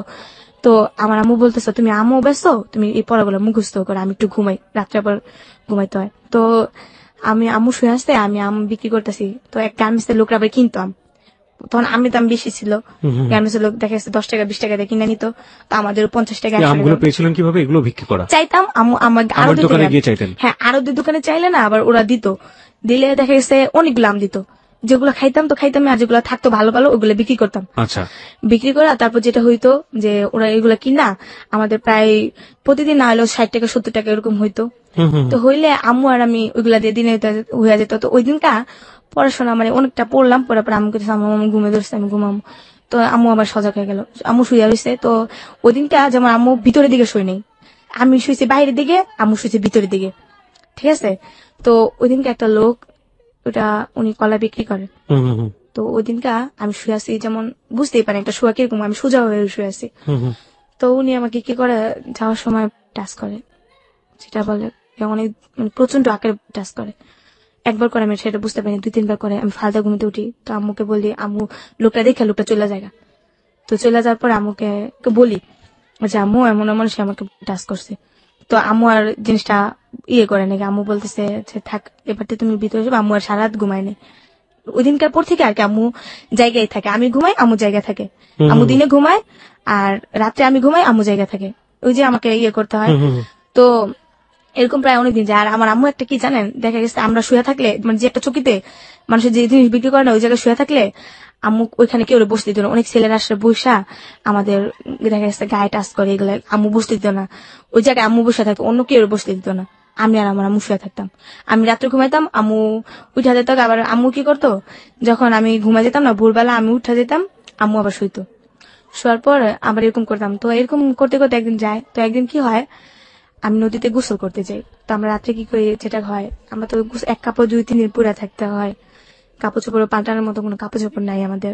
ও এর ভিতরে একটা ঈদ আইসা পড়ে, তো আমার ঈদের ভিতরে কেউ কাপড় চোপড় দেয় না, অনেক ইয়া। তো আম্মু বলে যে আমার তো আর এরকম সামর্থ্য নাই তোমার কাপড় দেবো, চল আমরা কাপড়ের দোকান থেকে কিছু চাই, আর তোমার তো ঈদটা করাইতে হইব, দেখি তোমার কোনো কাপড় চোপড় ব্যবস্থা করতে পারি। আমি আচ্ছা, পরে আমি কাঁদতেছি, আমার কাপড় চোপড় চান্দাইতে হয়ে গেছে, আমি কাপড় চোপড় পাই না, সবাই পরবো আমি পরবো না, আমি আমার কাপড় চোপড় দিতে হইব, তুমি বাইরের কাছে যাও গিয়া কম আমার কাপড় চোপড় দিতে, কিন্তু কেউ আমার অতটা হেল্প করতো না। তারপর যেটা হয়, আমি মার্কেটে আমরা চাইতাম, মার্কেটে আমার থেকে ওইখান থেকে ড্রেস আপ দিত, এক সেট ড্রেস আপ দিলে, তো ড্রেস আপ পিন্ধা যাইতাম। ঈদের দিন আমার খুব ভালো লাগতো ঈদের দিন, কিন্তু আমাকে বকশিস কেউ দিত না, যে সালামি যেটা ওটা কেউ দিত না, আমার আম্মুকে সালাম করতাম, আম্মু তো এমনি আমাকে 20 টাকা 30 টাকা খাইতে দিত, তারপর ওই দিনকে সালাম করলে 20 টাকা 30 টাকা দিত। ওই দিনকে আম্মু আমার কাছে হাতে রাখতো না, ওই দিনকে আম্মু কোথাও বসে থাকতো, আমি দিন সারাদিন ঘুরতাম আমাদের এলাকা দিয়া, যেটা নিউজপাড়া ঘুরতাম। তো ওই দিনকে কি হয়, এক রোজার ঈদ আমার খালাতো বোনেরা দুলাভাইরে সালাম করে, তো আমার দুলাভাই ওদেরকে 30 টাকা করে দেয়, 60 টাকা দেয়, তো ওরা বলে আব্বু আমি যাই। তো এই জিনিসটা দেখে আমার খুব কষ্ট হয়, যে আজকে আমার বাবা থাকলে হয়তো ওইভাবে বলতে পারতাম। তখনও কি আপনি জানেন যে আপনার বাবা উনি? না, আমার আম্মু তখনও বললে আপনি আসলে জানেন না? যে আমার বাবা নাই, তখনও বলেনি আপনাকে যে আপনার না, বাবা না, নাই? নাই। ওকে। আর আরেকটা জিনিস যেটা, সেটা হচ্ছে যে আপনার এলাকাতে তো সবাই মোটামুটি আপনার আত্মীয় স্বজন জানতো যে আপনারা ভিক্ষা করে হ্যাঁ খান। সবাই জানে, এলাকা সবাই জানে যে আমি সব ভিক্ষা এভরিবডি করি। জানে? হ্যাঁ সবাই Okay. জানে। তারপর যেটা হয় যে আমি এই ভিক্ষা করার ভাগ্নিগুলো আমাকে নিয়ে যায় না ঘুরতে, যে ওরা ভিক্ষা করে, ওরা দেখলে পরে আমাদের মান সম্মান নষ্ট হয়ে যায়। সবাই দূর দূর করে তাড়িয়ে হ্যাঁ দিত। ও আমার এটাও কি 2005 সালেরই ঘটনা? হ্যাঁ 2005 দিক দিয়ে। 2005-ই রয়েছে আমরা এখন হ্যাঁ, পর্যন্ত। হ্যাঁ। ওকে, হ্যাঁ, তারপর? তো এই জিনিসটা দেখে আমার খুব কষ্ট লাগে, যে আজকে যদি আমার বাবা থাকতো, তো আমার বাবা আমার বলতো যে আম্মু নাও বকশিস, যাও ঘুরে আসো। তারপরে আমি আমার বান্ধবীর সাথে, আমার কিছু বান্ধবী ছিল এমনিতে কথাবার্তা বলতাম, ওদের সাথে ঘুরতে মুড়তে যা, আবার রাত্রেবেলা আইসা বসছে আম্মুর কাছে, আইসা আবার আমরা রাস্তায় থাকি। দিনের বেলা আবার পোলাও মাংস যাই খাইছি, আমার খালামার বাসায় খাইছি, মামির বাসায় খাইছি, ওখান থেকে আবার প্যাকেট করে দিছে, পলিশিনি করে দিছে আমার আম্মুর লেগে লয়ে গেছি। তো আমার আম্মু আবার কি গরু মাংস খায় না, কারণ গরু মাংসের ভিতরে নাকি আম্মুর কি মিশাই দিছে, এরপর থেকে গরু মাংস আম্মু খায় না। তো আম্মু পোলাও একটু হলে খাইছে, খাওয়ার পর আর খাইনি, তো ওইগুলো আমি খাইছি। প্রায় একটু বড় হলাম, 2007 সালের ঘটনা। বউবাজার আমরা বিক্রি করতাম, তো একটা যেটা বলে খ্রিস্টান স্কুল, চায়নার কোরিয়ানের মেয়েরা আছে না, তো ওইখান থেকে ওই মেয়েরা যেমন একটা স্কুল দিছে, ওনাদেরকে গরিব দুঃখী মানুষদেরকে খাওয়ায় তেমন ওইখানে পড়ায়। তো ওইখান থেকে একটা লোক আমরা চাইতে গেছি, তো ওই লোকটা আমার আম্মুরে বলতেছে, তুমি কি করো, তুমি পড়াশোনা করো? আমি বলি না, আমি পড়াশোনা করি না। পরে বলতেছে, পড়াশোনা করো না? আমি বলি না। পরে আমার আম্মুকে বলতেছে, আপনি মেয়েকে পড়াশোনা করাবেন? তো আমার আম্মু বলতেছে, আমাদের গরিবের আর পড়াশোনা, খাইতেই পারি না, আর পড়াশোনা। তো বলতেছে, আপনি মেয়েকে যদি পড়াশোনা করেন তবে আমি কিছু হেল্প করতে পারি। পরে বলতেছে, কি হেল্প? পরে স্কুলটার কথা বললো, স্কুলটা আমাদের এলাকার ভিতরে, নিরসপাড়ার দিকে। তো আমরা বললাম হ্যাঁ। তো আমিও রাজি হইলাম। আম্মু প্রথমে রাজি হয়নি, যে পড়ালেখা করলে আমার চাইবো কে, খামু কেমনে, এগুলো বললো। তো তারপর আমি বললাম না, আমি পড়বো, আমার অনেক ইচ্ছা। যখন স্কুলে মেয়েরা যায় না ভাইয়া, তখন খালি মনে হয় যে আমি যদি পড়তে পারতাম, যদি খালি একটু পড়তে পারতাম, আমিও তো একটা মানে স্কুলে ব্যাগ নিয়ে যেতাম, স্কুলের পোশাক পরতাম, এগুলো খালি মনে হইতো আর কষ্ট লাগতো। তো আমি বলছি না, আমি পড়বো। তা আম্মু কয়, আচ্ছা ঠিক আছে পড়, সমস্যা নেই। তো ওইখানে পড়তে যেতাম। প্রথমে আমাকে কি করলো, আমাকে বলছেন কোন পর্যন্ত পড়ছি, আমি বলছি ওই যে 3 পর্যন্ত পড়ছি। আমি ওখানে 4 এর আমাকে নিল, ইন্টারভিউ যেটাকে বলে 4 এর নিল। তো 4 আমি টিকে গেলাম। এটা কি খ্রিস্টান মিশনারি স্কুল? হ্যাঁ, কিন্তু ওইখানে ধর্ম বই আমাদের পড়ায় না, আমাদের মুসলমানের যে ধর্ম বইটা ওটা পড়ায় না, এছাড়া সব পড়ায়, বাট ইংলিশ যেগুলো আছে সবই পড়ায়। ওকে, এখানে আপনাকে কে দিল ভর্তি করে? একটা টিচার আর কি, ওখানকারই একজন টিচার। হ্যাঁ। ওকে, হ্যাঁ। তারপর ওনারা আর কি টুকাই ছেলেদেরকে নিয়ে, মেয়েদেরকে নিয়ে ওখানে পড়াশোনা করে আর কি। তো ওখানে আমাকে ইন্টারভিউ নেওয়া হয়, তো আমি টিকে গেলাম। নেওয়ার পর আমাকে 4 এ ভর্তি করানো হয়। জি। 4 এ ভর্তি করানো হওয়ার পর যাক ওখানে পড়াশোনা করি, ভালো একটা মানে সানডে ক্লাস হয় শুক্রবারে সানডে ক্লাস হওয়ার পর ওখানে রুটি দেয়, তারপরে নাচ শিখায়, এরকম অনেক কিছুই, খুব একটা আনন্দই। তারপর যেটা হয়, ওখানে গোসল করতে গিয়ে ওখানে একটা কাজ হয়, যে ওখানে একটা পুষ্করণী আছে, ঠিক আছে ভাইয়া? তো আমি কি করতাম, সকালবেলা গোসল করতে গেলে তো একদিন যেটা হয়, মাছ ধরতে যেতাম। জি। আমরা কয়েকটা ফ্রেন্ড আছে, ওখানে গোসল করতে করতে একটা মেয়ের সাথে পরিচয়। আপনার মা তখন কোথায় থাকতো এই সময়টাতে? মায়ের চাইতো দিনের বেলা, তো আমাকে বলতো যে অমুক জায়গায় আয়সা পড়বো আমরা, অমুক জায়গায় গেছে টঙ্গি বাজার, আমরা রাত্রে আয়সা একসাথে থাকতাম। তো আম্মু বলতো, একসাথে কি বাইরেই থাকতেন? হ্যাঁ, আমার এর ভিতরে আবার আম্মু আমার রুম নেওয়ার অনেক চেষ্টা করছে। একটা রুম নিত বস্তির ভিতরে 700 টাকা, আর আম্মু দিতে পারতো না 700 টাকা। কি করতো, ওখানে 700, তখন 500-700 টাকা রুম ভাড়া ছিল, কিন্তু আম্মু দিতে পারতো না। তো তখন আম্মু কি করতো, বিক্রি করে যে চালগুলা পাইতো না, এই চালগুলো অনেকটা চাল দোকানে পিঠার দোকানে বিক্রি করতো। বিক্রি করে যা পাইতো 100-200 টাকা করে বেচতো। আবার দেখা গেছে যে এই বাসায় আমরা ভাড়া নিতাম, ওই লোকটার কাছে আমরা চাল বিক্রি করতাম, মাস শেষে হিসাব করে আমাদের ভাড়া রেখে দিত। আবার কোনো বাসায় থাকতেও পারতাম না, আমাদের রুম ছেড়ে দিতে বলতো ভাড়া না দিতে পারলে। তো এখানে আমার একটা বান্ধবী, সারাদিন স্কুল করতেন এবং করে মার সাথে ওই বাজারে আশেপাশে কোথাও ঘুমাইতাম। বইগুলো আমাদের সাথে থাকতো, ব্যাগ আছে বাজারের ব্যাগ, ওই ব্যাগের ভিতরে থাকতো। তারপর যেটা হয়, তারপর একদিন নদীতে মাছ ধরতে যাই ফ্রেন্ডরা মিলা। মাছ ধরতে গিয়ে যে ওই লোকটা আমাদের ধরে ফেলে, যে তুমি সবসময় মাছ চুরি করো এটা। তো আমাকে হাত বাঁধে পিছনে, 2টা বাড়িও দেয়, কর্মীর ঠাইল দেয়া। তখন আমি খুব ভয় পাইতেছিলাম যে মারবো, আজকে ছাড়বো না। মানে মাছ চুরি করতে না মাঝে মাঝে, তাই তো? হ্যাঁ। তারপর একটা মহিলা আসে, দেখতে খুব সুন্দর, নাম হয়েছে জুই। উনি ডান্স করে। ওই মেয়েটাকে দেখে বলে কি, হ্যাঁ জুই কেমন আছো? তো তখন আমাদেরকে ছাইড়া দেয়। ছাইড়া দেওয়ার পর আমরা এই ফাঁকে পলাই দিলই, কিন্তু ওইখানে আমাদের আরেকজনে ধরে ফেলে। ধরার পর তো বলতেছে, তোমাদেরকে তো যাইতে বলিনি, আমি জুয়ের সাথে কথা বলছিলাম। জুয়েরা বলতেছে, কি হয়েছে ভাই ওদের? পর বলতেছে, আরে জানো না, এগুলা প্রতিদিনই মাছ চুরি করে, ওদের জন্য মাছ চাষ করে রাখতে পারি না, আজকে ধরছি, আজকে ওদেরকে ছাড়বো না। তারপর বলতেছে, ভাই পোলাপান মানুষ তো, ছাইড়া দেন, বুঝতে পারেনি। পরে বলতেছে, আর করবেন এরকম? হ্যাঁ। আমাকে আপু আপনি খুব ভালো, আসলে আপনি না থাকলে আজকে আমাদের খুব মারতো। পরে একদিনকে কি হয়, যে আমরা ঝালমুড়ি খেতে যাই। খাওয়ার পর ওই দিনকে আমি টাকা হারাই ফেলি, আমার কাছে 15 টাকা ছিল, হারাই ফেলি। তো লোকটারে ঝালমুড়ি দিতে বলি, লোকটা বানায় ফেলে। লোকটা বলে, টাকা দেবো না। আমি টাকা তো দেবো, টাকা দিয়ে আমি হারাই ফেলছি, ওটার আমার মনে নেই। এখন তো লোকটা ঝালমুড়ি বানায় ফেলছে না, লোকটা ছাড়বে না, বলতেছে তোমাদের জন্য ঝালমুড়ি বানাইছি, এখন তুমি কি করবা? ঝালমুড়ি নাও আর টাকা দাও। আর আমরা টাকা দিই কই থেকে? তারপর ওই মেয়েটা দেখা বলতেছে, কি হয়েছে ভাই? পরে আমি বলতেছে, আপু আমি না টাকা হারাই ফেলছি, এই জন্য আর কি আমাদেরকে বকতেছে। পরে ওই লোকটা বললো, কয় টাকা হয়েছে? বলছে 15 টাকা। উনি বলতেছে, ওদের আরো 15 টাকা ঝালমুড়ি দাও, ওটা খায় যাক, আমি টাকা দিতেছি। তো আমি বললাম, আপনি আসলে আপু খুব ভালো। পরে দিল 29 টাকা।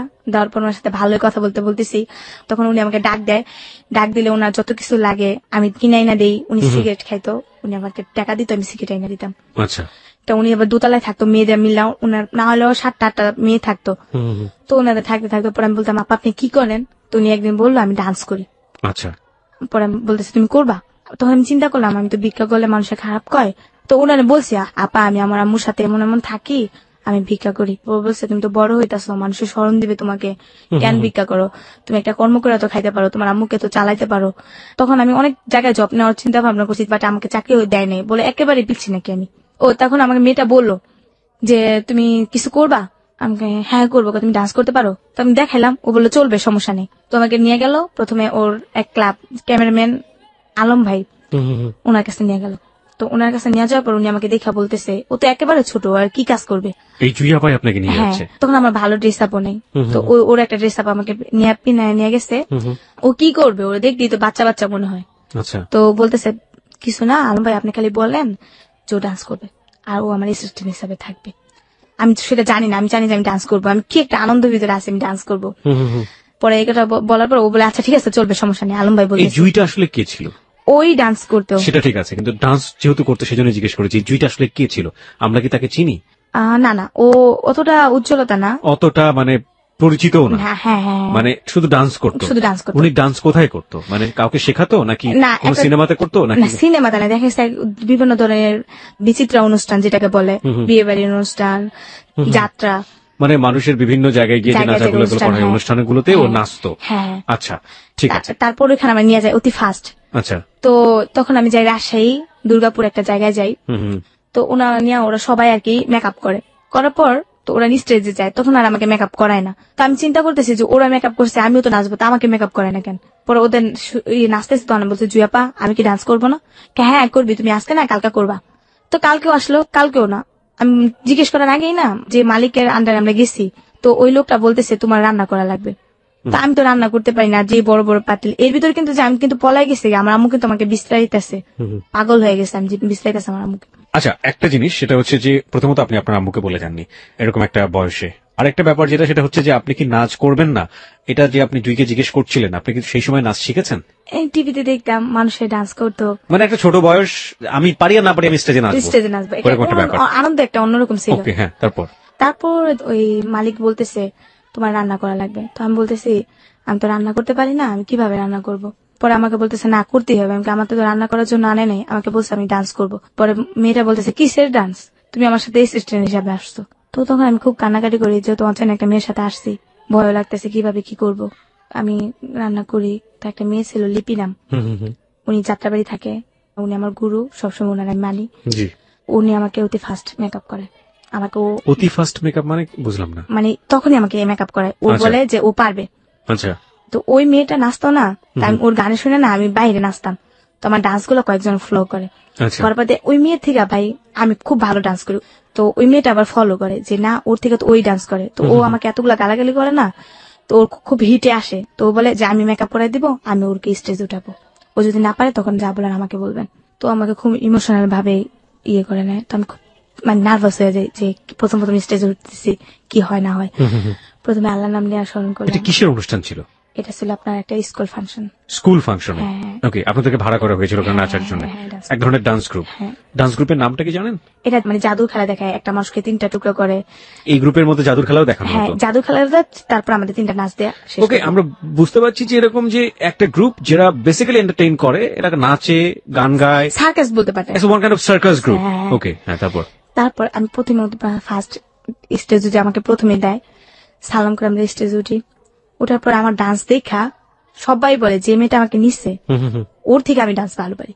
যেটা মেয়ে আছে আমার সিনিয়র, ওদের থেকেও ভালো, ওদের সব বেস হয়ে গেছে। আমি আমার ডান্স দেখে তো মালিকে বলতেছে শুধু শুধু ওরে বসায় রাখছি, এই মেয়ের থেকে তো আমার এই প্রথম নতুন মেয়েটাই তো ভালো কাজ করে। তো ওই মেয়েটা আমি খুব মানে ইয়ে করি যে ওর কারণে মাস্ক এতটুকু আসছি, বাট এখনো লাইক করি ওকে, আমি আর দেখি নাই। কেউ যদি শুই না থাকে তারপর দোয়া করি ওনারা যেন আল্লাহ অনেক ভালো রাখে, কারণ উনি তো চ্যালেঞ্জটা নিয়েছিলেন, চ্যালেঞ্জটা নিয়েছে আমার জন্য। তারপর নাম হচ্ছে লিপি আপু। তারপর উনি আমাকে নিয়ে গেল, তো প্রতিটা শুতে আমি নিই। তারপর উনি আমাকে বললো শুধু ডান্স করলেই হবে না, মালিকে বলতেছে কিছু না কিছু শিখতে হবে, তুমি ডান্সের দিকে থাকলে হবে না, একটা খেলোয়াড়ের কিন্তু অনেক দাম। তো নতুন তখন, এখন বেতন পাবা 500 টাকা, তখন তুমি বেতন পাবা 2000 টাকা একটা খেলোয়াড় হলে। তো দেখো তখন তোমার ওয়েটটা কতটা থাকবে। এখন শুধু ডান্স করলে হবে না, পাশাপাশি খেলাও শিখতে হবে। তো আমাকে খুব লাইক করেন। খেলা মানে কি? সার্কাসের খেলা? হ্যাঁ। ওকে। প্রথম দিন আমাকে একটা খেলা দেয়, স্টেজ থেকে অদৃশ্য হওয়ার খেলা। এবং এর মধ্যে আপনি আপনার মার সাথে কোনো যোগাযোগ নাই? না না না। ওকে। যেমন উনি কিছু ম্যাজিক করবে, তো আমি কিন্তু ওইখানে বসে আছি, বাট দেখা যাচ্ছে যে আমি স্টেজে নাই। ওই মেয়েটাকে ওই খেলা দিচ্ছি, কিন্তু মেয়েটা আমাকে পারে নাই। তারপর যখন আমাকে দিচ্ছে, আমি একবার দেখাইছে, তারপর আমি পারছি। তো উনি আমাকে আরেকটা বড় রিস্কের খেলা দিল, যে যেহেতু ওই খেলাটা পারছে ওইটাও পারবো। প্রথম খেলাটা কি ছিল? স্টেজ থেকে অদৃশ্য হওয়া। অদৃশ্য হওয়া। আর পরের খেলাটা কি ছিল? 6 ফুট শূন্যের উপরে ভেসে থাকা, একটা সন্ন্যাসীর খেলা আমাকে দিল। ওকে। মেকআপ টেকআপ করায় আমাকে সন্ন্যাসী রূপে ইয়ে করলো। নিজে তো ভাই একটা বেসের মতোই ছিল, কিন্তু বাট বোঝা যেতেছে যে আমি সত্যি সত্যি 6 ফুট শূন্যের উপরে ভাইসা গেছি। আসলে তো কিছুই না, ওইটাই না। প্রথম আমি খুব হাসা দিতাম যখন ম্যাজিকের কথা বলতো না, খুব হাসা দিতাম। মানে আচ্ছা, এখানে আমাদেরও হাসতে হবে, কারণ ব্যাপারটা হচ্ছে এরকম যে ওই যিনি জাদুঘর ছিল উনি ম্যাজিকের কথাবার্তা বলতো, লোকজনকে অনেক বেশি মানে উত্তেজিত করতো, আর আলটিমেটলি আপনি হাসতেন কারণ আপনি জানতেন যে ব্যাপারটা তো এরকম না। ওকে, তারপর চোখ মুখ টিপ করে চোখ বন্ধ করে রাখতে হইতো প্রায় 2 মিনিট। তারপর যখন বলতো চোখ খোলো তখন এরকম হাসি, এখন আমার হাসি উঠতেছে এগুলো মনে পড়লে। ওকে, প্রিয় শ্রোতা, ও আসলে খুবই সহজ সরল একজন মানুষ। আমার যতটুকু ওকে আমি দেখেছি, শাকিলের সাথে অনেকক্ষণ কথা বলেছে। ওকে এক ধরনের গ্রুমিং করা হয়েছে, কিভাবে ওইখানে এসে কথা বলবে, কিভাবে ওর গল্পগুলো এখানে প্রেজেন্ট করবে। ও ওই সময়ের পর থেকে আমি যতক্ষণ ওর সঙ্গে আছি এই মুহূর্তে, আমার ওকে এতটুকু সময় দেখে মনে হয়েছে যে এই যে জীবনে অত বড় কষ্টগুলো, ওগুলোকে ওর জীবনের একটা অংশ মনে করে নিয়েছে। সেটার জন্য ওর মানে এটা তো আমার জীবনের একটা অংশ, এভাবে ও বলে যাচ্ছে। আর আমার জায়গা থেকে বা আপনার জায়গা থেকে আমার যেটা মনে হচ্ছে যে she is a very honest girl এবং অনেক সহজ সরল একটা মানুষ। হ্যাঁ মনি, তারপর কি হলো জাদুর? তারপর জাদুটা ভালোই খেলা টেলা পারলাম। এখন আমি আগে প্রথম নাচতাম, ওই মেয়েটাকে দেয় আগে, আমাকে দেয় 3 নম্বরে। মানে যারা ভালো পারে তারা পরে করবে। হ্যাঁ, আমি হেড ডান্সার হয়ে গেলাম। বাহ বাহ। এর ভিতরে আপনার একটা কথা বলি নাই, নদীতে গোসল করার সময় একটা ছেলে বাইরে থেকে আসে। তো আসার পর লোকটা আমাকে প্রায় ফলো করে, আমি কিভাবে লাভ দেই নদী থেকে, কিভাবে চঞ্চলতা করি, কিভাবে দৌড়াদৌড়ি করি, প্রায় ফলো করতো যে লোকটা। তো ওই লোকটার বিষয়ে আর কি আমি অতটা ইয়ে করতাম না। তো আমি তো ওইখানে চলে আসলাম যেটা। তারপর ভালো একটা ইয়ে করতেছি। তারপর যেটা হয়, একদিন আমরা ইয়াতে যাই আপনার রাজশাহীর দিকে মিঠাপুকুর, ওকে, একটা শুক্রহাট একটা জায়গার নাম, ওইখানে একটা সার্কাস হয়। ওখানে তখন নায়িকা আনে, ময়ূরীকে আনে, তারপর আপনার অমিত হাসানকে আনার পর ওখানে তো আমি হেড ডান্সার হিসাবে পরিচিত। তো আমার নামটাও ঘোষণা করা হয়, এমন এমন মনি টুনি আসবে এরকম কিছু বলে। তারপর আজানের সুম মাইক সারে, ওইখানে একটা মসজিদ ছিল, ওইখানে মানুষরা খুব ভালো, সবকিছুতেই ভালো। তো ওইখানে মানে হুজুররা খেপা যায়। খেপার পর তখন আবার নায়িকারা যেহেতু আসছে, আমাকে ফার্স্ট ডান্স করতে বলছে, তুমি ছোট মানুষ, তুমি আগে ডান্স করে আসো। তো সাউন্ড সিস্টেমের একটা ছেলে, আজাদ নাম, ওর না বললেই হয় না, ও আমাকে লাভ করতো, সেটা আমি বুঝতে পারতাম না। তো তখন আমি ডান্স করতেছি, লোকজন ভালোই হয়েছে, টিকিট কাটে আসছে। ডান্স করার সময় হঠাৎ করে কেমন জানি একটা বোতল আছে না, ওইটা আমার দিকে ফিক্কা দিল কে জানি। তো দেওয়ার পর আমি অতটা খেয়াল করিনি, তারপর আমি ডান্স করতে আসছি। সাউন্ড সিস্টেমের লোকটা আমাকে ইশারা দিয়ে বলতেছে, তুমি চলে যাও উপরে ভাঙচুর হইতেছে। তারপর আমি খেয়াল করিনি, আমি যাইতাছি। তারপর ডান্স করার পরে একটা লোক একটা বোতল দেয়া আমার চেহারার ভিতরে মারে, ওটা আমার একটা পুরোপুরি কপালে লাগে, অনেকটা রক্ত হয়। যখন লাগে কপালে, আমি থেমে যাই, চায়া দেখি যে পুরা লোক ঢুইকা টিন টুন ভাঙচুর, লোকজন যাইতেছে এটা। ওইখানকার কমিটিরাও মনে করেন যে মেয়ে নিয়ে টানাটানি করতেছে, মেয়ে নিয়ে জঙ্গলে নিয়ে যেতেছে। আমি তো তোকে পোলাপান মানুষ, কিচ্ছু বুঝি না। তারপর যেটা হয়, পিছনে কিছু ঘটনা রেখে আসছি, এখন মনে পড়ছে। জি বলুন। এর ভিতরে আমি কিছু ফ্রেন্ডের সাথে আমার দেখা হয়, আমার কিছু বান্ধবী। আমি যখন রাস্তায় থাকতাম, কুতুত খেলতে খেলতে ওদের সাথে পরিচয়, 3টা বান্ধবী। পরিচয় হওয়ার পর ওই বান্ধবীরা আমাকে বলে যে এভাবে কতদিন ওরা আবার খারাপ ছিল ভাইয়া। যেটা খারাপ মানে কি বোঝাচ্ছে? খারাপ কাজ করতো, মানে এক ধরনের প্রস্টিটিউশন। হ্যাঁ, ফিজিক্যালি রিলেশন করতো। তো ওইটা আমি আবার জানতাম না। তো ওরা খুব টাকা ভাঙতো, এতটাই টাকা ভাঙতো, আমাদের ঝালমুড়ি হয়তো আমাকে টাকা পয়সা সব দিতে হেল্প করতো। আমার আম্মুর সাথে রাস্তায় থাকতাম, শরম করতো, মাকে না বইলা ওদের সাথে রাত্রে থাকতাম। কোথায় থাকতেন? ওদের বাসা ছিল? ওদের বাসা আবার কেমন, 2টা মেয়ে 3টা মেয়ে একসাথে থাকতো, ওদের সাথে রাত্রে থাকতাম। এর ভিতরে ওর সাথে তো রিলেশন হয়। এই কয়েকদিন আগে আবার আমার আম্মুর সাথে যখন আর কি আমি চা খাইতে যাই, একটা মেয়ের সাথে পরিচয় হয়। মেয়েটার নাম মিতু। তো মেয়েটা আমার সাথে দেখা, মেয়েটা আমার সাথে কিছু কথা বলে, আমিও বলি। আমি আবার ভাইয়া কি একটু আদরের, যেটা বলেন লোভ বেশি, যে আমাকে একটু আদর করে বেশি, এখনো আমি ওর কাছেই যাই। তো মেয়েটা আমাকে, আমি আপনাকে একটু থামাচ্ছি, 2টা বিষয় একটু পরিষ্কার করে আমরা এই জায়গাটায় আবারও ফিরে আসবো। ওকে, একটা হচ্ছে যে আপনি আপনার মার কাছ থেকে প্রথম যেদিন না বলে চলে গেলেন, তারপরে আপনি কতদিন পরে আপনার মার কাছে ফিরে গিয়েছিলেন? ওইটা যে প্রোগ্রামে গেছে প্রায় 2 মাস পর আমি আমার আম্মুর কাছে। 2 মাস পর? তার মানে আপনি এখন আপনার আম্মুর কাছে ফেরেননি? এই যে গল্প বলছেন তার মধ্যে এইসব ঘটনা ঘটে যাচ্ছে, আপনি এখনো ফেরেননি আপনার মার কাছে? না, মানে আমি তো প্রোগ্রামে তো গেছি, এগুলো হচ্ছে পিছের ঘটনা, তখন আম্মুর কাছেই থাকি। পিছের ঘটনা আপনি যেটা বলছেন সে জায়গাটা আমরা যাবো। আমি একটু প্রোগ্রাম থেকে আপনার মার কাছে ফিরতে চাই। আপনার মা তখন আপনাকে কি রিয়াকশনটা করলো ওটা জানাটা জরুরি, 1। 2 নাম্বার হচ্ছে ওই যে ঘটনাটা ঘটলো, বিশেষ করে যখন আপনার স্টেজে যেটা মারলো, ওই সময়টাতে আপনি তারপর আপনাকে সেভ করলো কিভাবে, আপনি কি করলেন? ও সেভ করছে যেটা মালিক আয়সা তখন ময়ূরী আপা বলতেছে এই হিরণ শাহ, মানে মালিকের নাম। ময়ূরী মানে কোন ময়ূরী? নায়িকা ময়ূরী আপা। আমাদের সিনেমার নায়িকা ময়ূরী? হ্যাঁ ময়ূরী আপা। উনিও এইসব পারফরমেন্স, এইসব হ্যাঁ উনি স্টেজ প্রোগ্রাম করে। ওকে, উনি কি আপনাদের লিডার ছিলেন ওই মুহূর্তে? লিডার বলতে কি, উনি একটা নায়িকা মানুষ না, উনিও তো ডান্স করার জন্য উঠছিল, ওনাকে দেখতে জন্য টিকিট কাটছিল, সার্কাসে আসে না এমন। ও সবাই ওনাকে দেখার জন্য টিকিট কাটছিল ওইটাই। তো ময়ূরাপা খুব ভালো, যেটা আমি ওনার সাথে চললেই বোঝা যায় যে উনি কোন ধরনের। ময়ূরাপা এই হিরণ শাহ তোর মেয়েদের কাকে সেভ কর, মেয়েদের তো টাইনা নিয়ে যেতেছে, দুইটা মেয়ে অলরেডি টাইনা নিয়ে গেছে, ওই যে জুই ও আরেকটা মেয়েকে টাইনা নিয়ে গেছে অলরেডি, দুইটা গাড়ি মনকে ভাঙচুর করছে ওনার। তো ময়ূরাপার ড্রাইভার ফোন করেছে, আপা কি করবো, গাড়ি তো ভাঙা ফেলতেছে, কি করবো?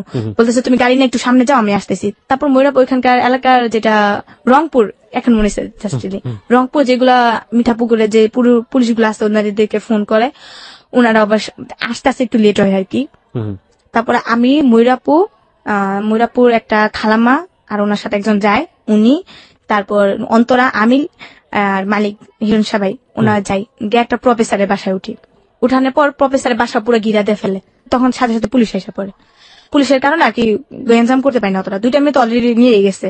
তারপর ওই দুইটা মেয়েকে পাইছে, এটা পরে ময়ূরাপা বলে এখানে আমার প্রোগ্রাম করা অসম্ভব, আমার জীবনে নিরাপত্তা নাই, এখানে আমি প্রোগ্রাম করবো না।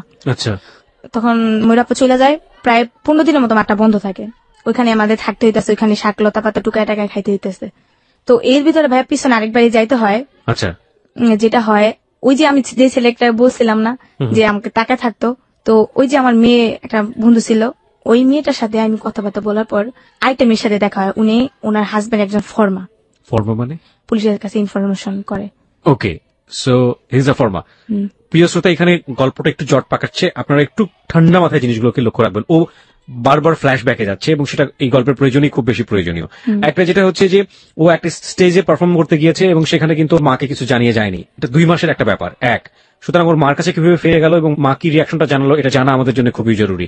এটা কিন্তু এখন ওই পার্টটা শেষ হয়নি। আরেকটা ব্যাপার যেটা, সেটা হচ্ছে যে এই স্টেজ পারফরমেন্সে এসে ঘটনার প্রাসঙ্গিকতায় সে বারবার ফ্ল্যাশব্যাক করছে এবং ফ্ল্যাশব্যাকে আরেকটা জায়গায় সে গিয়েছে, সেটা হলো যে কোনো একটা ছেলে তাকে নদীতে গোসল করার সময় ফলো করতো, সেই ছেলেটার কোনো একটা প্রসঙ্গ এখানে আসছে এবং সেই প্রসঙ্গের সাথে তার বান্ধবীদের প্রসঙ্গও জড়িত, যে বান্ধবীরা কোনো না কোনো ভাবে তাকে আশ্রয় দিত ঘরে থাকার জন্য, কিন্তু সে বলেছে যে বান্ধবী যারা আশ্রয় দিত তারা কিন্তু এক ধরনের প্রস্টিটিউশনের সাথে জড়িত ছিল।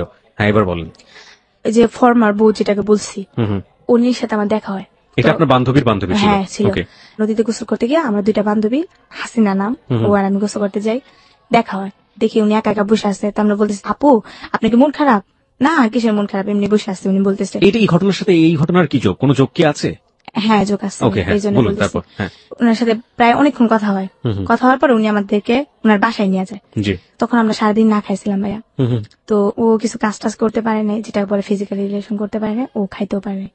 তখন কিন্তু আমি জানতাম না ওইগুলো করে, মানে ওই শরীরের কাজ নাই তো পেটে ভাত নাই।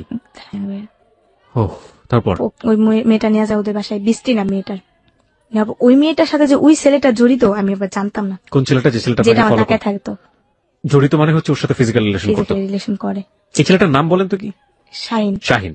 আচ্ছা, শাহিন বেসিক্যালি আপনাদেরকে তাকিয়ে থাকতো, কিন্তু শাহিনের সাথে আপনার বান্ধবীর শারীরিক সম্পর্ক ছিল, তাই তো? নাকি বান্ধবী সম্পর্ক ছিল? বান্ধবী, যেটা আমাদের সাথে প্রথম পরিচয় হলো। এবং ওই বান্ধবী বিবাহিত ছিল? হ্যাঁ হ্যাঁ। এবং তার হাজবেন্ড ছিল হচ্ছে ফর্মা, পুলিশকে ইনফরমেশন দিত। হ্যাঁ, জটিল। হ্যাঁ, তারপর তো প্রায় মেয়েটার সাথে কথাবার্তা হয়, মেয়েটার সাথে দেখা যায়। একটা খারাপ মেয়ে একটা ভালো মেয়ের সাথে, একটা খারাপ মেয়েও যদি হাঁটে তো বলে কিন্তু ভালো, একটা খারাপ মেয়ের সাথে যদি একটা ভালো মেয়েও হাঁটে ভাইয়া তাহলে বলে কি খারাপ।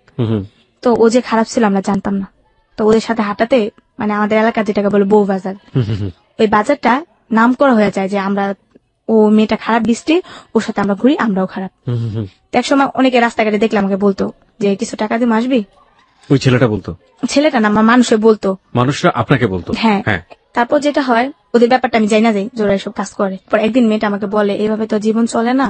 এগুলো কি আপনার স্টেজ পারফরমেন্সের আগের ঘটনা? হ্যাঁ, আগের ঘটনা। পরে আমাকে বলে যে এইভাবে তো জীবন চলে না, তুমি এক কাজ করো, এ পথে নেমে যাও। তখন আপনার বয়স কত? 2008 সালের কথা। 2008 সাল মানে হচ্ছে তখন আপনার বয়স 13 থেকে 12 বছর। হ্যাঁ, আমি বলছি না আমি এগুলো করবো না। তখন বলো করো, তোমার সমস্যা কি? করো। তখন আমরা খাইতে পারতাম না ভাইয়া, তো ওই মেয়েটা অনেক ইয়ে করতো, আমাদের থাকার জায়গাও ছিল না। তো এর ভিতরে কিন্তু আমার মার সাথে আমি কথাবার্তা বলি না, ওদের সাথে থাকি। আমার সাথে দেখলে আমার সাথে কই, আমার সাথে কই আম্মা আমি এনে থাকি, আম্মা তুমি এনে থাকো, রাস্তায় আমার শরম করে, এগুলো বলতাম। আম্মা আবার আমার দিনের বেলা দেখা যেত, রাত্রের বেলা আমি ওদের সাথে থাকতাম, আম্মা কিছু বলতো না। তো মেয়েটা ওই যে ছেলে, ওই ছেলেকে কয় তুমি এগুলো করবা, আমি কই না আমি এগুলো করবো না। করো, দেখ বাস্তবে অনেক কিছুই করে মানুষে। তারপর আমি রাজি হই এক পর্যায়ে ওই ছেলেটার সাথে। হ্যাঁ, আমি কিন্তু ছেলেটা চিনি না, ছেলেটা আমাকে প্রথম দেখায় নাকি বলে। তার মানে আমার যেটা মনে হয়েছে যে ওই ছেলেটাই আলটিমেটলি এই মেয়েটাকে দিয়ে আপনাকে পটানোর চেষ্টা করছে। ওকে এমনকি টাকাও খাওয়াইছে আমার জন্য। ওকে। তারপর আমাকে নিয়ে যায় একটা রুমের ভিতরে, নেওয়ার পর অতি ফার্স্ট ও আর আমার ওই বান্ধবীটা যায়, আর ওই বান্ধবীটা 20 টাকা যায়, আর এই লোকটা যায় শাইন। এগুলো আপনার মা জানতো না? আমার মা এখনো বর্তমান জানে না। এখনো জানে না এগুলো? এখনো জানে না। ওকে। তারপর ছেলেটা আমাকে বলে, তো আমাকে অনেক চেষ্টা করে, যেটা ফিজিক্যালি বলে। ওকে প্রিয় শ্রোতা, ও জাস্ট যেটা বোঝানোর চেষ্টা করছে আপনারা নিশ্চয়ই বুঝতে পারবেন। পুরো ব্যাপারটা আমরা ডিটেল জানতে চাচ্ছি না, আমাকে জাস্ট একটু নর্মালি বললেই হবে যে আসলে ঘটনাটা ওই সময়টাতে কি ছিল, এনিথিং ইম্পর্টেন্ট। তারপর আমাকে চেষ্টা করে, বাট হয় না, আমি খুব কষ্ট পাই, কারণ আপনি তখন অনেক বেশি বয়স কম এবং স্বাভাবিকভাবে। হ্যাঁ, তো উনি দেখতেছে, উনি এতটাই হয়ে গেছে যে উনি নিজেকে নিজে কন্ট্রোল করতে পারতেছে না। উনি আমাকে বলে যে দেখো আমি এখন কি করবো, তো আমার দরকার। তখন আমাকে বলে, আমার ওই 20 টাপু বলে, দেখো 20 টাপু একদিকে আমার মাথা হাত বুলাই দিতেছে, একদিকে ও এগুলো করতেছে। আপনার লাইফের ফার্স্ট এরকম রিলেশনশিপ, এবং তাও এতগুলো লোকের সামনে, 2জন লোকের সামনে, লাইট অফ ছিল। ওকে। তারপর আমি বলি যে আমি পারবো না, আপনাকে টাকা দেওয়ার কথা বলেছে, কনভিন্স করেছে? কি পরিমাণ টাকার কথা বলেছে আপনাকে? টাকার পরিমাণ বলছে যে আমাকে 1000 টাকা দিবে। আপনি 1000 টাকা তো তখন জানেন বিশাল টাকা আপনার কাছে। বিশাল টাকা, হ্যাঁ। আর আমাকে থাকার জায়গা, ওই যে 20 টাপু থাকার জায়গা দিবে, ওদের সাথে থাকতে পারবো, খাইতে পারবো 2 বেলা। আমার চিন্তা ছিল আমি রাস্তায় থাকবো না। আমি একটু সাম আপ করতে চাই প্রিয় শ্রোতা, আমরা গল্পের যে জায়গাটায় ছিলাম, which is very very important. ও একটা সার্কাস গ্রুপের সঙ্গে যোগ দিয়েছে, তার আগে একটু ফ্ল্যাশব্যাক করছে। সার্কাস গ্রুপে কেন গেল, সার্কাস গ্রুপের সাথে ঘটনার সম্পৃক্ততা রয়েছে। সার্কাস গ্রুপে গিয়ে ও যে ঘটনাটা বর্ণনা করেছে, সেই ঘটনা এমন একটি জায়গায় দাঁড়িয়ে আছে যে কোনো একটা সন্ধ্যায় সার্কাস গ্রুপটি এক ধরনের বিশেষ মোল্লাদের দ্বারা আক্রান্ত হয়েছে, এবং সেই জায়গাটা থেকে সে ফ্ল্যাশব্যাকে তার অতীতে ফিরে এসছে। অতীতের জীবনে সে কিছু বান্ধবীর কথা বলছে, যে বান্ধবীর সাথে মিশে কোনো না কোনো ভাবে সে শারীরিক সম্পর্কের জীবন বেছে নিচ্ছে, এই কারণে যে সে আলটিমেটলি খেতে পারবে এবং তাদের সাথে সে থাকতে পারবে, ঘুমোতে পারবে। কারণ তার মার সাথে যদি তাকে থাকতে হয় তাহলে বাইরে থাকতে হবে, কারণ সে এখন একটু বড় হয়ে গেছে এবং সে চায় না বাইরে থাকতে। এখানে খুবই গুরুত্বপূর্ণ বিষয় যেটা, যে এই প্রস্টিটিউশন লাইফটাতে যাবার আগে তাকে খুব ভালো করে একজন ফলো করত, যে ছেলেটি আলটিমেটলি তার যে বান্ধবী ছিল সেই বান্ধবীদেরকে দিয়ে কোনো না কোনো ভাবে মনিকে রাজি করিয়েছে। প্রথম যে রাতের বর্ণনা সে দিচ্ছে, সে রাতের বর্ণনাটুকু খুবই ভয়াবহ, আমরা ডিটেল জানতে চাইবো না, আপনি শুধুমাত্র ফ্লেভারটুকু বললেই হবে যে আসলে কি ছিল। হ্যাঁ, তারপর ও আমাকে যেটা হয় হইতে পারে না, তো আমি বলি যে ভাই আমি পারবো না, আমি খুব কষ্ট পাইতেছিলাম। অনেক দেখতে কি মানে বয়স হচ্ছিল? না ভাইয়া, বয়স বেশি না, 28 বছর। 28 বছর, আর আপনি তখন 12 বছর। হ্যাঁ, তখন আবার ওর মানি ব্যাগে বাইরে থেকে আসছে প্রায় 10-20 হাজার টাকা ছিল। বাইরে থেকে আসছে মানে দেশের বাইরে থেকে আসছে? দুবাই থেকে আসছে। ওই যে হাসিনা বলছে, ও কি করছে, ওর মানি ব্যাগ থেকে 1000 টাকা চুরি করছে। তো আমরা তো আইসা পড়ছি, 20 টাকা বলছে আমাদের ঘরে জায়গা দিবে না। কেন? কারণ এটা আমি থাকি নাই। ওকে। তো আমরা রাতে কই যাবো, তখন কি করলাম আমরা, মানে কি হাসিনাও বের করে দিয়েছে আপনার সঙ্গে? আমাকে দুজনে। তখন আমরা 7 দিন না খাওয়াছিলাম, তো আমাকে এক হোটেলে নিয়ে গেল। আমার বলে কি খাবি বল, আমাকে কি খাবো, মানে তুই এত বড় হোটেলে ঢুকছস, তুই না টাকা দিতে পারলাম কিন্তু বাইরে তুই। তখন আমি কাঁদতেছিলাম একটু, আমার মনটা খুব খারাপ ছিল। তো বলতেছে কি খাবি বল, আমরা তো সারাদিন না খাইছিলাম, কি খাবি বল। আমি খাইতে পারবো না, আমি কিছু খাবো না। আমি তুই টাকা পাবি কই, তুই খাস না রে ভাই, তুই অর্ডার দে, আমি তোরে বলতেছি। তো আমরা খিদার টাইমে অনেক কিছু অর্ডার দিলাম, পেট ভরা খাইছি, জীবনে প্রথম খাইলাম মনে হইতেছে। তারপর খাওয়া দাওয়া করার পর আমি টাকা দেওয়ার সময় থেকে ওর কাছে 1000 টাকার নোট, এটাও চুরি করেছে? ও চুরি করছে, কিন্তু তখন ও আমাকে বলে নাই যে আমি টাকা চুরি করছি। বুঝতে পেরেছি। তারপর আমি বললাম, হাসি ক সত্য করে তুই টাকাটা করতে পাইছিস? পরে কথা টাকাটা আমি এমন ওই জায়গা থেকে চুরি করছি। তারপর তো আমরা ভয় পেয়ে গেছি, লোকটা আমাদের ধরে 1000 টাকা কি মুখের কথা, এই যে গেল 1000 টাকা তো ভাঙাভাঙি করলাম। তখন মেয়েটার সাথে আমার কথাবার্তা হয় না, তো একদিন গোসল করতে গেলে মেয়েটার সাথে আবার দেখা হয়। কোন মেয়েটা এটা? ওই যে বৃষ্টি, যার পাশে আপনার থাকার কথা ছিল।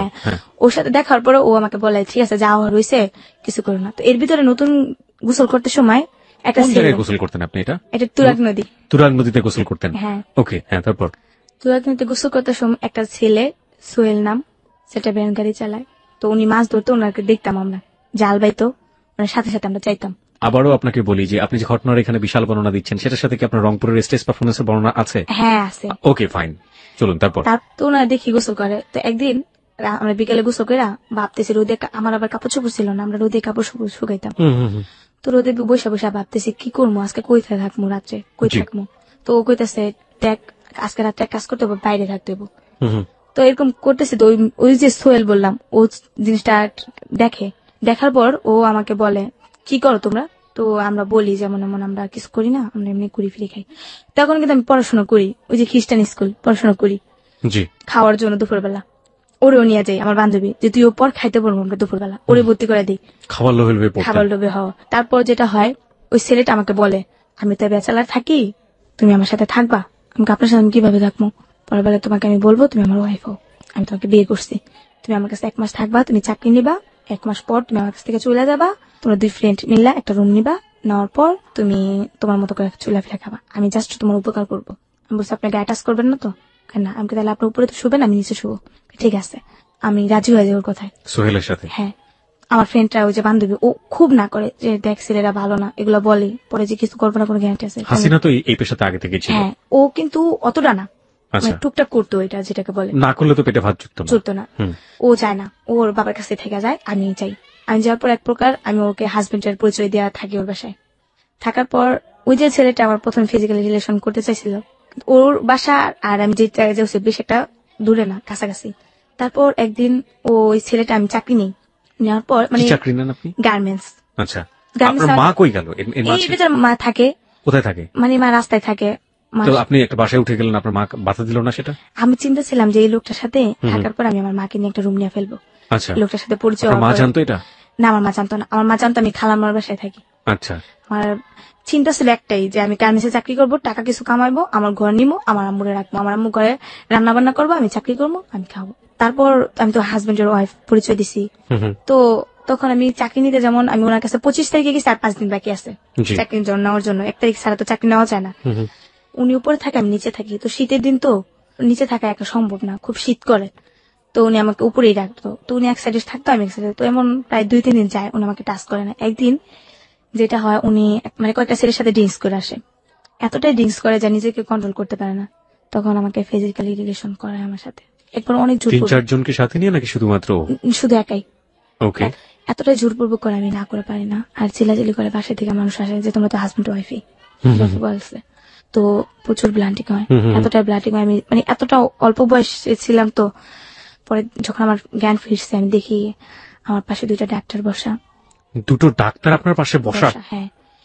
আপনার রুমের মধ্যে নাকি? রুমের ভিতরে। তার মানে ওখানে যে ছেলেটা যে থাকতো, ওটা কি এক ধরনের বস্তি ছিল? হ্যাঁ, বস্তি ছিল। বস্তির মধ্যেই থাকে এরা? ডাক্তাররা কি বস্তির ডাক্তারই? না, ডাক্তার ছিল আপনার এমনি ফার্মেসি ডাক্তার। ফার্মেসির ডাক্তার নিয়ে আসছে? ওকে। লোকটা তো বুঝতে পারছে, বুঝছে নতুন বউ ওয়াইফ। তো লোকটা কিছু ওষুধ লিখে দেয় আমাকে, দেওয়ার পর আমাকে বলে কিছু হাঁটাচলা কম করতে, ভারী জিনিস কম নিতে আর কি বলে দেয় আমাকে। তারপর আমি তো ভারী জিনিস কমই নিই। তারপর যেটা হয়, কিছুদিন তোর কাছে থাকতেই হয় আমার, আমি কোথায় যাবো এই অবস্থা নিয়ে। তো আমি ফাইনালি ডিসিশন নিয়ে নিছি ওরকে নিয়ে আমি সংসার করবো, যেহেতু আমাকে ফিজিক্যালি রিলেশন করেই ফেলছে। আপনি সিদ্ধান্ত নিয়ে ফেলছে? আমি পরে বলছি আমার আম্মু আছে, আমার আম্মু রাস্তায় থাকে, আপনি আমার আম্মুকে নিয়ে আসবেন। তো যেটা হয়, কুরবানিতে আসে ও কি করে মাংস ঢুকাইতে যায়। কুরবানিতে তো আমি সারাদিন আমার বান্ধবী 2টাকে নিয়ে আসি, আমার বাসায় খাওয়াবো ওদের। ওরা তো আমাকে অনেক উপকার করছে। ও মা, কতক্ষণ পরে শুনি যে ও নাকি বলে মাংস ঢুকাইতে গেছে। এটা শুনে আমার না খুব শরম লাগে যে আমার হাজবেন্ডই বলতে এক হিসাবে বিয়ে হয়নি, কিন্তু আমরা সিদ্ধান্ত নিয়েছি বিয়ে করবো। তো আমার হাজবেন্ড ও এই মাংস ঢুকায়, আমার শরম লাগতেছে। আমি ওর সাথে মানে কথা বলি না, আমার কেমন একটা প্যাস্টিসে বাঁচতেছে। তারপর ও আমার বান্ধবীরা বলে সি তোর হাজবেন্ড এগুলো করতে পারে। ওই যে বৃষ্টি, ওকেও দাওয়াত করছে আমার বাসায় আসার জন্য। তো ও আমাকে বুদ্ধি দিল যে তুই তো এগুলো করেই ফেলছিস, আর মনে করতে এখন আনমিনিট না, তুই এখন জাস্ট এগুলো করছি, এখন তুই একটা করতে পারিস, সমস্যা নেই, মানে প্রস্টিটিউশন আসতে পারিস। হ্যাঁ, আসতে পারিস, সমস্যা নেই। তারপর এক সময় এগুলোতে আসলে তুই অনেক টাকা কামাইতে পারবি, তোর মায়ের না তুই একটু সুখে থাকতে পারবি। তখন আমি চিন্তা করলাম যে আসলে তো ঠিকই বলছে। তখন আমি ওই চিন্তাটা করি নাই যে আমি এগুলোতে যাইতেছি কেন। কিন্তু বিশ্বাস করেন ভাইয়া, তখন যদি আমার পিছনে একটা গার্জিয়ান থাকতো না, হয়তো আমি মনে ওরকমটা করতাম না। তারপর যেটা হয়, আমি ওই ছেলের সাথে ওদের সাথে চলে গেলাম, মানে ছেলেকে রেখে আপনি চলে গেলাম। তো ওদের সাথে রাত্রে 11টা-12টা রেল লাইনে বসে ওরা আড্ডা মারতো, ছেলের সাথে আমি বসে থাকতাম, কথাবার্তা বলতাম। তো আমার ভাইয়ের কিছু বন্ধু বান্ধব দেখে ফেলে আমি একটু আপনাকে থামাচ্ছি এই জায়গাটায়। আপনারা কিভাবে আপনাদের কাস্টমার বা এই যে ব্যাপারগুলো থাকে এগুলো কালেক্ট করতেন কিভাবে? হ্যাঁ বলতেছি ভাইয়া, জি। তখন কিন্তু আমি এগুলাতে আসিনি, ওই যে করছি তো ওইটাই। হুম হুম। তারপর আমার কিছু ভাইয়ের বন্ধু বান্ধব দেখা ফেলে, দেখার পর আমার ভাইয়ের নলেজ যায়। তখন আপনি জাননি ওই জায়গাটাতে, মানে ওদের সাথে বসতেন শুধুমাত্র, বসতেন ঠিক, কিন্তু আড্ডা চল্লাচ করতাম, কিন্তু কিন্তু- কখনো করিনি। আচ্ছা। আমার ভাইয়ের কানে যায় যে তোর বোনরে দেখছো ওই জায়গায় কি বোন করছো, যে এরকম এরকম ওরে নিয়ে রাখতে পারছ না তোরা, তুই ওই মেয়েটারে খারাপ বানাইতেছিস কেন, ও একটু বলে। তো আমার ভাই আমাকে একদিন রাস্তা থেকে আমাকে বাসায় নিয়ে আসে, নিয়ে আসা বলে তুই আর এখানে থাকবি না, তুই এনে ঘরে পড়াশোনা করবি, তুই বাসায় থাকবি, যাই করি আমি তোরে খামো, তুই বাসায় থাকবি, আমরা 2 ভাই বোন থাকবো। আর মারে নিয়ামো কিছুদিনের ভিতরে, মায়ের আর আমি 3জনই থাকবো। ভাই এই ডিটেশনটা নিয়ে মা তখন কই থাকতো? মা রাস্তায় থাকতো। তখনও রাস্তায়? হ্যাঁ, কিন্তু আচ্ছা, বাসায়- মাকে খুঁজে পেতেন? এই যে হ্যাঁ কথা বলতেছি, মা সবসময় এলাকায় আসতেছে, আমরা যে জায়গায় থাকি টঙ্গিতে। মা কি এক মেয়ের জায়গায় থাকতো নাকি বিভিন্ন জায়গায়? সারা জায়গায় ভিক্ষে করে আইসা ওই জায়গায় বসে থাকতো। ওই একই জায়গায় থাকতো? হ্যাঁ, আইসা পর আমরা একসাথে কথা কোথায় ওই বলি। জায়গাটা কোথায়? বউবাজার নিরুজপাড়া। ওটা কি মানে হাট হাট অথবা বাজার? হাট না, এরকম একটা এলাকা যেটাকে বলে একটা মহল্লা। ওই মহল্লায় কোথায় থাকতো? রাস্তার উপরে? হ্যাঁ, রাস্তার ভিতরে একটা দোকানের সামনে বসে থাকতো। ওই একটা দোকানের সামনে সবসময় থাকতো? হ্যাঁ হ্যাঁ, সবসময়। মানে ওখানে গেলেই ওনাকে খুঁজে পেতেন? হ্যাঁ, ওইটা আবার কি ছিল, ওইটা আমার বাবার বাড়ির সামনে, কিন্তু তো আমার- মানে যে বাবা আপনাদেরকে তাড়িয়ে দিল সেই হ্যাঁ, বাবার সামনেই? সামনে আম্মু বসে থাকতো। আর আমার আম্মু কি করতো জানেন, লাডি দিয়ে আমার ওই বাবারে বকতো, আর বাবাই বলতো সবাই আমার আম্মু পাগল। ওই সময় ওখানে বসে বসে? আমার আম্মু শুধু দেখতো যে ওর মান সম্মান কিভাবে ক্ষয় করা যায়, আমার আম্মু ওইভাবে করতো। রাস্তায় রেখে রেখে আম্মু ওরে অপমান করতো, রাস্তার ভিতরে দাঁড়া করে লেতো। মানে একটা নেতা মানুষ বুঝেনি তো, একটা রাজনীতির সাথে একটা এক হিসাবে এখন বলতে পারে একটা কাউন্সিলর উনি একটা। উনি মানে এখন ওনার- কাউন্সিলর ওখানকার? হ্যাঁ, ওকে। ওনাকে মনে করেন যে রাস্তার ভিতরে ছেড়ে দিয়ে ফেলতো আমার আম্মু। লোকজন যদি জড়ো হয়ে যেত না, যে জিজ্ঞেস করতো কে উনি, পাগল তার সে গেছে, এগুলো এগুলো বইলা আইসা পড়তো আমার বাবা।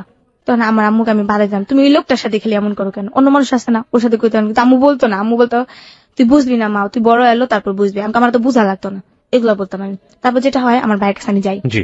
যার পর একটা- প্রিয় শ্রোতা, গল্পটা কিন্তু খুবই খুবই খুবই মনোযোগ দিয়ে শুনতে হবে। আমরা জানি না এটা শেষ পর্যন্ত গিয়ে কতটা বম্বিং করবে। আমরা বলতে পারি যে it will be like super blasting, যেটাকে বলে, কারণ গল্পের অনেকগুলো মোড় রয়েছে ওর জীবনের গল্পের, এবং কত সমাজের জ্ঞানী মানুষ এখানে জড়িত, এবং ওর যে লাইফ, ও মাই গড। তারপর আমার ভাইয়ের কাছে আমি যাই, যাওয়ার পর একদিন রাত্রিবেলা একসাথে শুয়ে থেকে ভাই আমি দুজনের খাটে একটা, আমার ভাই আমার উপরে হাত রাখে, আমার আপন ভাই। রাখার পর আমি ভাবছিলাম যে হয়তো ঘুমের ইয়েতে হাতটা রাখছে। আমি মনে করছি হাতটা লাড়াচাড়া দিয়ে যদি জাগনা থাকে সরা ফেলবে, যদি ঘুমের টানে। ওমা দেখি সাথে সাথে হাতটা সরা ফেলে, যখন আমি লাড়াচাড়া দিই ততটা ইমোশনাল ভাবে নেই। আরেকদিন যেটা হয় ভাইয়া, আমার ভাই আমার খালতো বোনের আর কি মেয়েরা আসে, একটা ভাগ্নি আছে, এটা এখন ইন্টারে পড়ে, তখন ও মনে হয় 5-6 পড়ে। তখন ও আসে, ওকে টাকা দেয়, ওকে খাতা কিনা দেয়, ওকে জামা কাপড় কিনা দেয়, কিন্তু ভাই আমাকে কখনো 2টা টাকা দেয়নি, কখনো আমাকে বলে নাই যে বোন নিয়ে তুই 2টা টাকা নিয়ে তুই কিছু খাইস, তোর যেটা খাইতে ইচ্ছা করে। তো ওদেরকে আমার সামনে টাকা দিত, ওদেরকে নদী পানি নিয়ে ঘোরা যেত, কিন্তু ভাইয়া কখনো আমার রাস্তায় কথা বলতো না আমার সাথে। ও বলতো রাস্তায় কথা বলে নাকি ওর মান সম্মান চলে যাবে। আমার সাথে বাসায় জাস্ট সম্পর্ক, বাইরে না। তোমার ভাগ্নিদেরকে খাতা কলম কিনা দিত, কিন্তু আমাকে কিছু দিত না। আমি যে স্কুলে পড়তাম না, স্কুল থেকে 5-এ বৃত্তি দেওয়ার পর আমি রেজাল্ট ভালো করে আমি ওখান থেকে 700 টাকা পাই। 700 টাকার পর ওই টাকায় হাতে রাখি, ওইটা দিয়ে আমি ভাঙি, এগুলো এগুলো কিনি, খাতা কলম কিনি। তারপর ওই দিন রাত্রি আমার ভাগ্নিদের টাকা টুকা দেওয়ার পর আমার ভাগ্নিরা চলে যায়। আসার পর তো কি করে, আমার ভাই আমাকে একটা জুস আছে না, ওই জুসগুলা নিয়ে আসে। জুসগুলা নিয়ে আসার পরে জুসের ভিতরে আমি দেখি যে কতগুলা ঘুমের ট্যাবলেট, যেটাকে বলে সাদা সাদা কি জানি ঢুকায় ওটার ভিতরে, ঝাক্কায় কতক্ষণ। আমি অতটা খেয়াল করি না, মুসে ওইটাই মনে খাইবো। আমাকে বলে নে তোর লেগে জুস আনছি, উঠ উইটা ঘুমে তো ওইটা খাই নে, আর আমার লেগে ভাত বার। তো আমি ভাইয়ের জন্য ভাত পারলাম, আমি জুস খেলাম। কিন্তু ভাইয়া আমি এত খুশি হয়েছি যে আমার ভাই আমার জন্য জুস আনছে, আমার জন্য এতটা ভালোবাসে আমার ভাই আমাকে। জুসটা খাওয়ার পরে আমি কেমন জানি ঘুমের হইয়া গেলাম। তারপর আমি শুইলাম, এক পর্যায়ে দেখি সকালবেলা ওইটা আমার সালোয়ার ছিঁড়া, সালোয়ার চিড়ে ফেলেছে? হ্যাঁ সালোয়ার ছিঁড়া, তারপর সামনের দিক দিয়ে। কিন্তু ফিজিক্যালি রিলেশন হয়েছে কিনা আমি বুঝতে পাইনি, আমি আপনি জানিও জানেন না, না ওটা? কারণ আমার মনে হয় না, কারণ ভাই বোন কি বলে আল্লাহর আপনি ওটা বিলিভ করতে পারেন না। ওকে, আপনার বিলিভের জায়গা থেকে আমরা থাকতে চাই, বাট আপনি যতটুকু বলেছেন অতটুকু হজম করাই আমাদের জন্য খুবই কষ্টকর। But the reality is the reality. সত্যটা চরম সত্য, জঘন্য সত্য, মর্মাহত সত্য, বিধ্বস্ত সত্য, আপনি যাই বলেন না কেন সেটা সত্য। The reality is reality. কোনো বোন তার ভাইয়ের বিরুদ্ধে কখনোই কোনো দিনও গীবত করবে না, বা আমরা বলতে পারি না কখনো এই ধরনের অ্যাকিউজমেন্ট নিয়ে আসবে না যেটা তার ভাই করেনি। প্রশ্নই ওঠে না। এতক্ষণ পর্যন্ত তার ভাইয়ের কাছে যাওয়ার জন্য তার ভাইয়ের একটু ভালোবাসা পাওয়ার জন্য তার যে আকুতি, সেটা কিন্তু এই এতক্ষণ পর্যন্ত পুরো গল্প জুড়ে উঠে এসছে। কিন্তু এই পার্টটা, this is really really really really hated part of today's hello with 920। ওকে, তারপর যেটা হয় ভাইয়া, এগুলা দেখা আমি তারপর মনে করছি হয়তো ঘুমের দেয়, তারপর আমি ইমোশনাল ভাবে নিয়ে নিই, মনে করছি ঘুমের দেয় শিখতে পারে, কারণ আমার তো একটা কাপড় চোপড় বছরের পর বছর ছিঁড়া যেতে পারে, কাপড় পচা যেতে পারে। তো একদিন ভাইয়া চলে যায়, আমি দরজা জানলাম অফ করে, মানে জানলাটা ছিল যেমন শিক নেই, একজন ঢুকা যায় জানলাতে, তো কাঠের দরজা ছিল, দুই দরজা আমি সিটকাই মেরা, আর জানলাটা রশিদা বাঁধানো ছিল, রশিদা বাইরে থেকে ঢুকার কোনো পরিস্থিতি নেই। তো ওখানে আটকে আমি শুয়ে আসছি। তো অর্ধেক রাত্রে আমি ঘুমের থেকে কেমন সজাগ করে দেখি আমার ভাই আমার উপরে। তো ভাইয়া তখন আমি কোথায় ছিলাম, আমার পক্ষে যে এটা এতটা গুরুত্ব ভাবে নিমু আমি কিভাবে বলবো ভাই, আমার এতটা কষ্ট লাগছে যে শেষ পর্যন্ত ভাই আমার কাছে এরকম করতে পারলো, এটা মানে কিরকম একটা কষ্টের ভিতরে চলে গেছিলাম আমি। তারপর যেটা হয়, আমি এক ধরনের এরকম করি, তারপর ভাইয়া আস্তে নেমে যায়, তারপর আমিও ভাইয়ারে কিছু বলি না, ভাইয়া আমাকে কিছু বলে না। মানে এত বেশি লজ্জা পান আপনি যে আপনি ওই সময় রিয়াক্ট করাটারও ভাইয়া আমি এতটা কান্না করছি, আমার মনে হয় আমার বালিশের যতগুলো তোলা ছিল সবগুলো মনে ভাইয়া চিপড়াইলে মনে পানি পড়তো ভাইয়া, এতটা কান্না করছি যে আল্লাহ কি আমার কপালে এগুলাই রাখছে। ভিক্ষা করছি, খাইছি, বাপের তো আদর পাইনি, জন্মের পর তো বাপ দেখি নেই, ভাই মনে করছি সবকিছু। মানুষের বাইরে দেখে কত আদর করে, কত জায়গায় কত কিছু কিনে নেওয়া যায়, কত কিছু বোনের জন্য কত কিছু ইয়ে নিয়ে যায়, বোনের জন্য যাইতে সময় দোকান থেকে টাকা দেওয়া যায় যে তুমি কিছু খায়ো, এটা করো। কিন্তু আমার ভাই ওরকম ছিল না। আমার ভাই কোনোদিন আমার একটা টাকা হাতে দেয় নাই যে বনি তুই এটা কিনা খাইস, তো খাইতে মন চাই কিছু। আমার মারে কিছু ভালো করে আদর করে না, আম্মু তুমি কিছু খাইবা, কিচ্ছু বলে না, মানে আমাকে দেখতেই পারতো না। তো আমি চিন্তা করছিলাম কখন সকালটা হবে। সকালটা হয়েছে, আমি না করে বললাম আমি বাইরে থেকে আইসা পড়ছি। আইসার পর ওই যে আমার ফ্রেন্ড বান্ধবী, ওদের সাথে আসলাম। আসার পর সারাদিন ওদের সাথে ঘুরলাম। ওই যে আপনার প্রথম যেটা আমাকে শাইন ফিজিক্যালি রিলেশন করতে চাইলো, ও আমাকে নাম্বার দিছে, তো ওর নাম্বার আমি একটা ফোন করলাম। তখন আমার খুব টাকার প্রয়োজন ছিল, থাকার জায়গা ছিল না, তো ও আমাকে বললো এমন জায়গায় আসো, আমি তোমাকে নিয়ে যাবো এক বাসায়। এগুলো কি আপনার সব নাচে যাওয়ার আগের ঘটনা বা এগুলো বলতে আমার মনে নেই আর কি। আচ্ছা ঠিক আছে, সমস্যা নেই। প্রিয় শ্রোতা, আপনাদেরকে আবারও কিন্তু মনে করে দিচ্ছি আমি যে ওর কিন্তু নাচে চলে গিয়েছে, সেই পার্টটা কিন্তু প্রথমে বলেছে, কিন্তু তারপরে কিন্তু ফ্ল্যাশব্যাকের মেমোরি হচ্ছে এগুলো। আপনারা নিশ্চয়ই জানেন যে নাচে চলে যাওয়ার পার্টটা, যে 2 মাসের পার্ট, সেটা একেবারেই ওর নিজের মনের, এবং ও ওর মাকে পর্যন্ত জানিয়ে যায়নি। সেই মোমেন্টটা থেকে ও কিন্তু ফ্ল্যাশব্যাকে এসে ওর জীবনের এই গল্পগুলো বলছে। আপনাদের সবাইকে একটু খেয়াল রাখার জন্য বারবারই মনে করে দিচ্ছি। হ্যাঁ, তারপর ওই যে শাইন ও আমাকে নিয়ে যায় শীতের দিন 2009 শেষ দিকটা, এক চাচির বাসায় নিয়ে যাওয়ার পর ওই দিনকে উনি আমাকে ফিজিক্যালি রিলেশন করে। সকালবেলা ও আমাকে 500 টাকা দেয়। 500 টাকা দিয়ে আমি একটা বস্তিতে একটা রুম নিই, 300 টাকা অ্যাডভান্স দিই, 200 টাকা দেওয়া 6-7টা সালা কিনি, ওগুলো বিছায় থাকার জন্য, কিছু বালিশ টালিশ কিনি। এগুলা খাওয়া দাওয়ার ব্যবস্থা কিন্তু করি, থাকার ব্যবস্থা আগে করছি, আমরা 2 বান্ধবী মিলে করি। তারপর আমি খারাপ ছিলাম, বাইরে ছিলাম, কিন্তু আমি যে জায়গাটা থাকি ওই জায়গাটা সেফ ভাবে থাকি, যে তোমাকে কেউ বুঝতে না পারে আমি খারাপ। তারপর যেটা হয়, আমি মাথায় কাপড় টাপড় দিয়ে চলি, কিন্তু ও মাথায় কাপড় দেয় না, ও একটু খারাপ ভাবে চলে। তো ওকে বাড়িওয়ালা বলে ওকে নিয়ে থাকলে তোমাকে থাকা হবে না, তুমি রুম সাইডে দিবা। আমি বলছি ওর কারণে আমি কোথায় থাকবো, আমি ওকে বলি তুই একটা ব্যবস্থা করে নে। তো ওর সাথে আমার প্রায় ঝগড়া লাগতো ওই মেয়েটার সাথে, তো ও চলে যায়। যার পর আমি একাই থাকি। তারপর আমি আমার আম্মুকে নিয়ে আসি, আমার আম্মুকে নিয়ে ওই বস্তির ভিতরে থাকি। তো আম্মু কিছু টাকা দেয়, এর ভিতরে আবার ওই যে শাহিন, ওর সাথে আমি যাই, ও আমাকে কিছু টাকা দেয়, মাঝে মধ্যে যাই, ও আমাকে 1500 হেল্প করে। এর ভিতরে আমি একটা জব পেয়ে যাই, ওইখানে আমি কাজ করে আমাকে 1500 টাকা স্যালারি ধরে। তো এর ভিতরে আমার আম্মুর এমন একটা অসুখ হয়, ওই যে বলছিলাম ফকিরখানা যে একটা অসুখ, পাতলা পায়খানা, ওইখানেও এরকম হয়ে যায়। ইমিডিয়েটলি আমার নিম্নে তো 1000 টাকা দরকার, আমি কিভাবে পাবো ওই মুহূর্তে 1000 টাকা, কই পাবো? আমি চাইছিলাম এইগুলো সাইরা দেবো, সাইরা আমি যে জব পাইছি এগুলোই করবো, কিন্তু সারার আমার কপালে সহ্য হইলো না। তারপর আমি আবার ওই ভাইটারে ফোন দিলাম, শাহিন, যে আমার কিছু টাকা দরকার, আপনি আমার কিছু হেল্প করবেন। তো উনি আমাকে বললো আসো আমার সাথে, যেটা হয় ওনার সাথে আবার রাত্রে থাকলাম, উনি আমাকে 1000 টাকা দিল। দেওয়ার পর আমার আম্মুকে স্যালাইন দেওয়াই। তারপর থেকে এই যে জুই ঝালমুড়ি খাইতে গিয়া ওই জবটা ছেড়ে দিই, খারাপ কাজে লিপ্ত হয়ে যায়।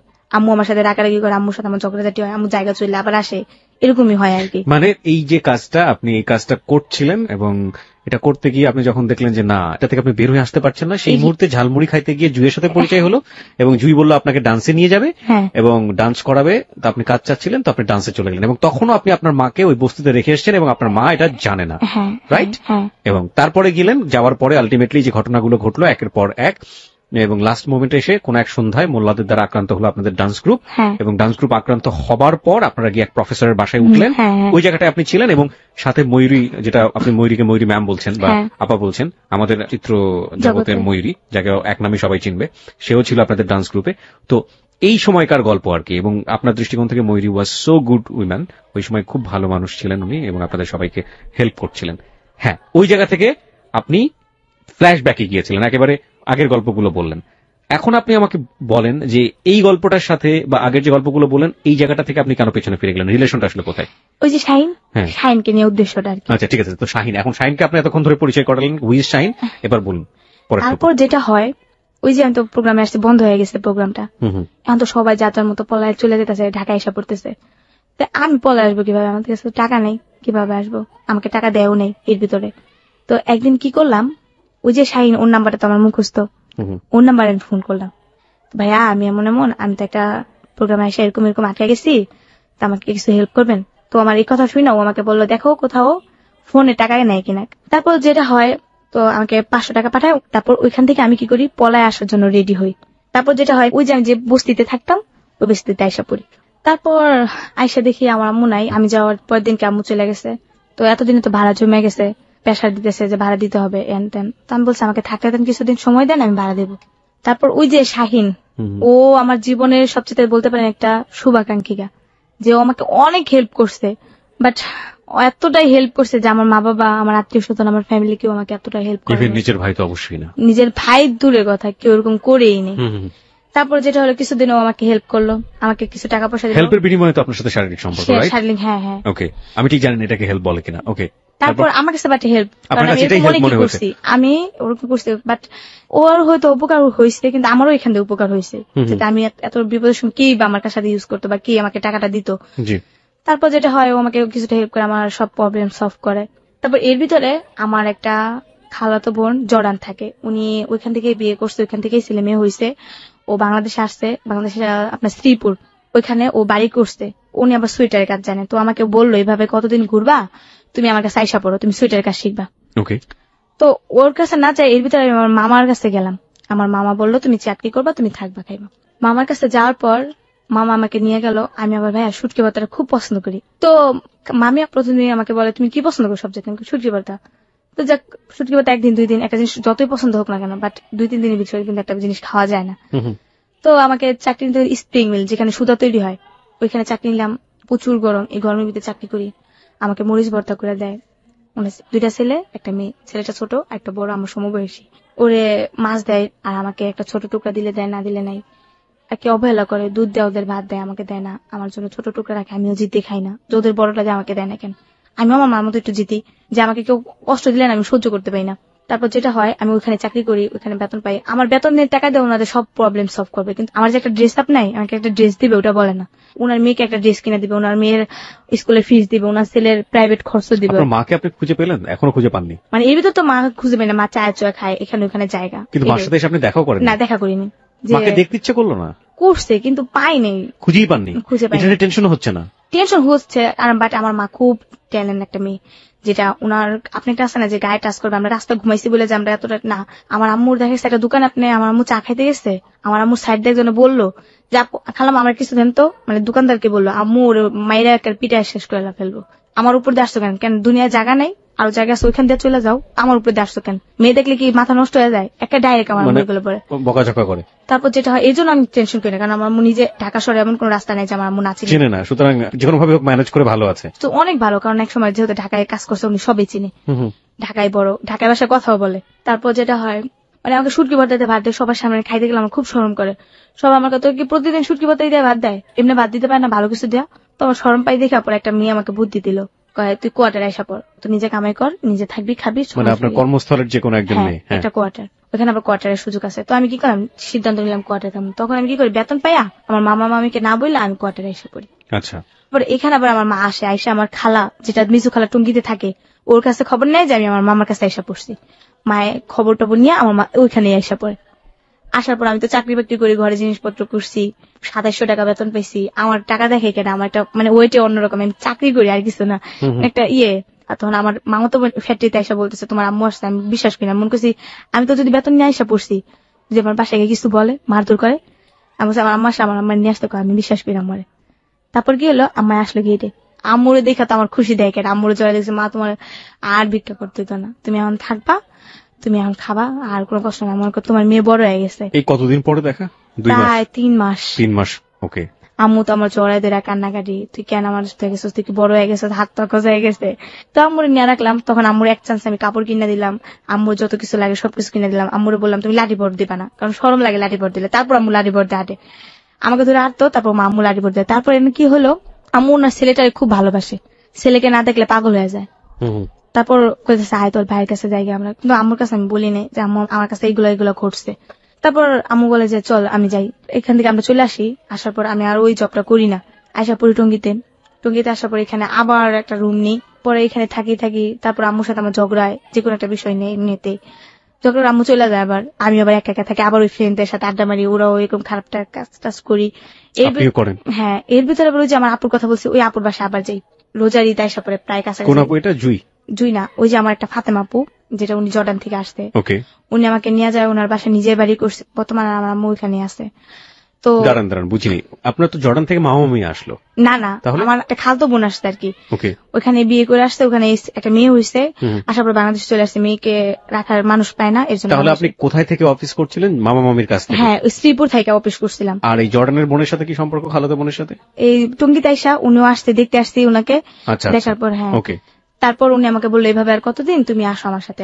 এক ধরনের বোহেমিয়ান লাইফ আমরা যেটাকে বলতে পারি, যাযাবর জীবন। কোথাও এখানে, কোথাও বস্তিতে, কোথাও মামা মামির কাছে, কোথাও সার্কাস লাইফ। মানে লাইক আপনি একটা ফুটবলকে তুলনা করতে পারেন ওর লাইফের সাথে, যে ফুটবল মারছে, যেখানে যে ফুটবল থামবে তো থামবে, কোনো ঠিক ঠিকানা নেই। দুমুঠো ভাত কিংবা একটু রাতের বেলা মাথা গোজার ঠাই, এটার জন্য কখনো শরীর দিয়ে দিচ্ছে, কখনো কারোর সাথে রাগারাগি করতে হচ্ছে, কখনো কারোর কাছ থেকে চুরি করতে হচ্ছে।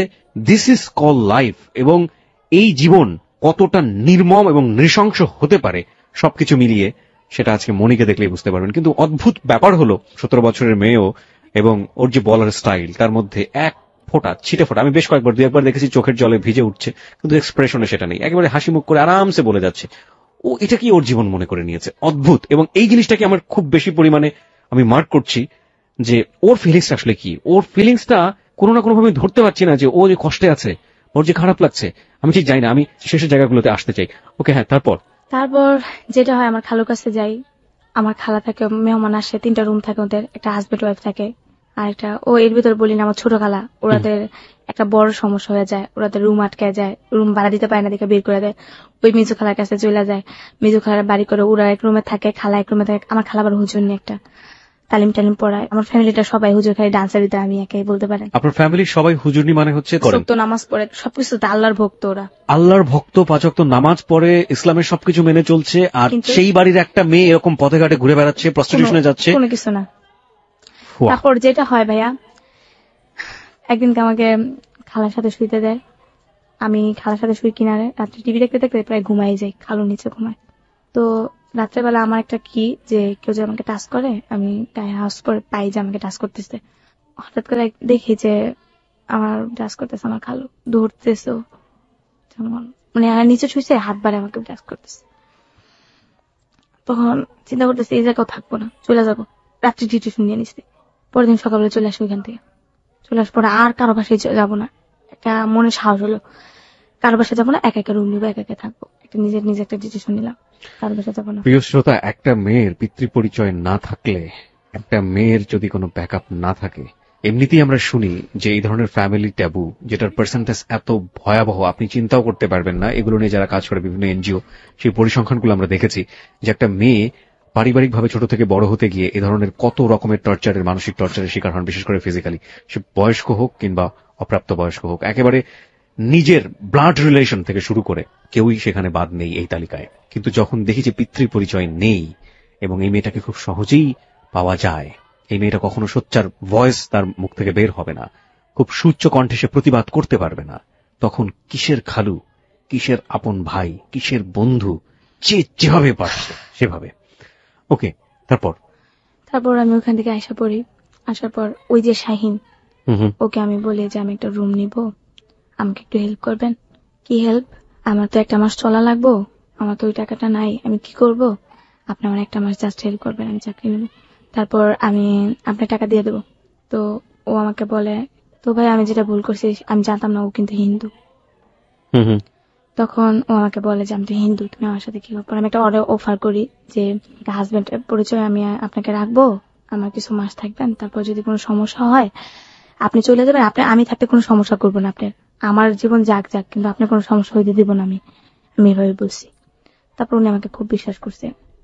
তো উনি আমাকে একটা রুম নিয়ে দেয়, রুমের একটা মাস আমাকে চালায়, টাকা পয়সা যা যা বলে সব দিয়ে আমাকে হেল্প করে। আমি মাঝে মধ্যে অসুস্থ হয়ে গেলে, আমার তো আল্লাহ ছাড়া কেউ নাই ভাইয়া, একমাত্র বলতে পারেন উনি আমাকে হেল্প করে, টাকা পয়সা দেয়। তো আমি আবার কি করতাম, যে চাকরি নিয়ে ফেলছি গার্মেন্টস, তখন আমি হেল্পারই করি। মানে ভাইয়া এইসব কাজে কখন যায়, গার্মেন্টস একদিন অ্যাবসেন্ট করলে দুনিয়া গালাগালি করে, এসব কাজে যাইতে পারি না। আমি আবার অন্যটার আশায় থাকি না। আমি কি করতাম ভাইয়া, এই কথাগুলো আমি আজকে বলতেছি, যেটা ও জানে না এখনো। ও আমাকে টাকা দিত প্রতি সপ্তাহে, না 15 দিন পর পর, সপ্তাহখানিক পর পর, যখন না দিত তখন আমার না খেয়ে থাকতে হইতো। তখন আমি ওই সময়টায়, জানি না ও শুনলে আমাকে খারাপ মনে করবে, ভুল হলে আপনি আমার মাফ করে দিয়েন, ও আমাকে টাকা দেওয়া সত্ত্বেও আমি বাইরে যেতাম একমাত্র ভালো কিছু খাওয়ার লেগা, রান্না করার লেগা, কারণ ওর থেকে আমি চাইতাম, আমার খুব শরম লাগতো। আজ পর্যন্ত আমি ওর কাছে কোনো টাকা চাইনি, একমাত্র বেশি একটা সমস্যা ছাড়া। ও আমাকে হাজার টাকা দিত, কিন্তু টাকা দিত তো ওই বিনিময়ে, বাট আসতো, আয়সা রাত্রে থাকতো, সকালে ও চলে যেত, আমি সকালে অফিসে যাইতাম গোসল টোসল করে আর কি। তারপর এই যে যেটা আমার বাসা পরিচিত ছিল, ওদের কাছে যাইতাম, যাই আমি কিছু টাকা 400-500 টাকা আনতাম, আইনা এগুলো দিয়ে আবার আমি চাল টাল কিনা ফেলতাম।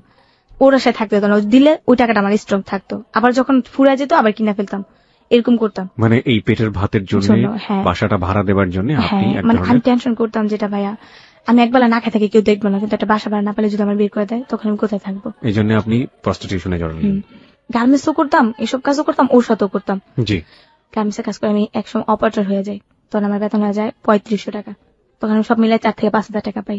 তখন কিন্তু ওর টাকা আমার প্রয়োজন পড়ে না, তারপরও পরে, যেটা মাঝে মধ্যে খেতে লাগে। আপনি কি এই যে কাজগুলো করতেন, এগুলো করার জন্য কি আপনার একেবারে নির্দিষ্ট কিছু ক্লায়েন্ট ছিল, নাকি আপনি রাস্তায় দাঁড়াতেন বা? না না ভাইয়া, কখনোই না। তাহলে আমার কিছু বাসা ছিল, বাসা থেকে আমাকে ফোন করতো যে অমুক সময় তুমি আসবা, অমুকটা কয়টা কাজ করো, তুমি চলে। এগুলো কি ম্যারিড পার্সন নাকি ব্যাচেলর নাকি মেসে ভাড়া থাকে? কে এই যাদের সাথে এগুলো করতেন? মানে মেয়েরা না, বেসিক্যালি আপনি তো যে প্রস্টিটিউশনের কথা বলছেন, আপনার শারীরিক যে ব্যাপারগুলো জড়িত, আপনি বিভিন্ন ক্লায়েন্টের কাছে গিয়ে আপনি এগুলো করতেন, ওদের পরিচয় জানতে চাচ্ছি, ওরা কি? ওরা এক সময় কি দেখতাম যে হাজবেন্ড জানে, হাজবেন্ডের সামনে করাইতেছে এসব। আমি ঠিক বুঝতে পারছি না, মানে হাজবেন্ড ওয়াইফ দুজনেই জানে ব্যাপারগুলো? হ্যাঁ হ্যাঁ, এগুলা দুজনে শেয়ার করে।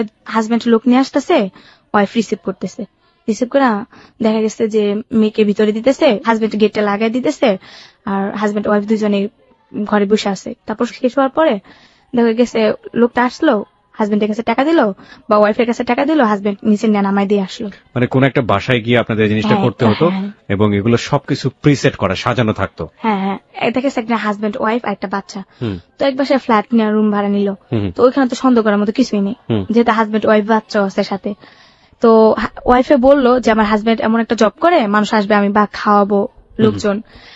দেখা গেছে রুমটা নিল নিচতলায়, যাতে লোকজন আসতে সুবিধা হয়, গেটটা খুলে রাখলো, লোকজন ফট করে ঢুকে গেল, আবার বের হয়ে গেল। তো ওরকম ভাবে আর কি হইতো ওইটা। না, সেটা তো হতোই, কিন্তু কথা হচ্ছে যে আপনি কিভাবে বুঝতেন যে উনি আপনার ক্লায়েন্ট বা আপনি ওই বাসাতে যাবেন? আপনাকে এগুলো কে বলে দিত? দেখা গেছে মেয়েদের দ্বারা পরিচিত হতাম। একটা মেয়ে আসতে, যেমন ওকে আমাকে বললো যে আমাকে কাজ করাতে হয়। তো একটা মেয়ে তো এক জায়গায় কাজ করে না, অনেক বাসায় কাজ করে। ওর তো এক জায়গায় কাজ করলে হয় না, যে জায়গায় লোক বেশি আসে ওই জায়গায় কাজ করে। তো বাট আমি ওইগুলো করতাম না, আমার পার্ট টাইম 500 টাকা হইলে আমার যথেষ্ট। আমি ওদিকে যেতাম, আমার শরীরের দিকটাও দেখতাম, এমনকি আমার রোজগারের দিকটাও দেখতাম। আমি অতিরিক্ত বেশি করতাম না, যেটা একটা আছে না মানুষের এই স্ট্রোক, এই দিক দিয়ে আমি একটু সতর্ক থাকতাম। এইডস এর ব্যাপারে আপনি সচেতন থাকতেন? দেখা গেছে যদি এইস হয়ে যায় তখন আমি কি করব, বাট একটা প্রেগনেন্ট হয়ে গেলাম আমি, সাপোজ, ওই দিক দিয়ে সতর্ক থাকতাম যে আমিও তো কখনো সংসার করতে পারি, তখন আমি মানে আমার হাজবেন্ডের কাছে কি পরিচয় দেবো বা কি বলবো? এগুলো তো আপনাকে কেউ কখনো বুঝিয়েও দেয়নি, আপনি আমি নিজে থেকেই করতাম, কারণ আমার সংসার হতেই পারে স্বাভাবিক। প্রিয় শ্রোতা, দেখুন, একটা মেয়ে যার কোনো সংসার নেই, কেউ নেই, মা এক ধরনের মানসিক প্রতিবন্ধী, সে ভিক্ষা করে বেড়াচ্ছে। এই মেয়ে প্রত্যেকটা ঘাটের পানি খেয়ে খেয়ে খেয়ে খেয়ে এই জায়গাটায় আজকে এসেছে, এবং ওর ভিতরে এই জিনিসটা কাজ করছে যে আমি যে কাজটা করছি আমার পেটের জন্য দরকার, এবং এটা করতে গিয়ে যেন আমার এইডস না হয়ে যায়, এটা করতে গিয়ে যেন আমার সংসার যদি কোনোদিন হয় তার কাছে যেন আমি জবাবদিহি করতে না হয়। অনেক কিছুই শিখছি, আমি প্রতিনিয়তই শিখছি হ্যালো 8920 থেকে। আজকে এই 17 বছরের মেয়েটার কাছ থেকে অনেক কিছু আমি শিখবো এবং শিখছিও। চলে যাচ্ছি মনির কাছে। মনি, পুরো ব্যাপারটা আমি জানতে চাই না। আমি জানি যে এই যে প্রস্টিটিউশন এটা একটা বিশাল একটা সিন্ডিকেট। আপনি তো ঢাকা শহরেও আসতেন, রাইট? অবশ্যই, আমি বলতে পারি না আমি ঢাকা শহরের মেয়ে। ঢাকা শহরেই আপনি বেশিরভাগ সময় কাটাতেন বা বিভিন্নভাবে এটাতে ইনভলভ ছিলেন। যারা আপনার সাথে মিশতো, মানে যারা আপনার সাথে এই কাজগুলো করতো, তারা কি ধরনের, আমি এটা জানতে চাচ্ছি। আমি একজনের নাম বলবো না, একটা নাম নেই দামি লোকই। তো ওনার সাথে আমার ভালো একটা রিলেশন ছিল। উনি আমাকে ক্লাবে নিয়ে যায়। একদিন ওইগুলো করতে গিয়ে ওনাকে আমাকে জিজ্ঞেস করে, তুমি দেখতে তো খুব সুন্দর। আসলে ভাই আমি দেখতে অতটা সুন্দর না, কালো, দেখতে খারাপ। তারপর ও বলছে যে তুমি দেখতে তো খুব কিউট, তুমি এত অল্প বয়সে এগুলোতে আসতো কেন? তারপর আমি বললাম ভাইয়া পেটের দায় মানুষ অনেক কিছুই করে।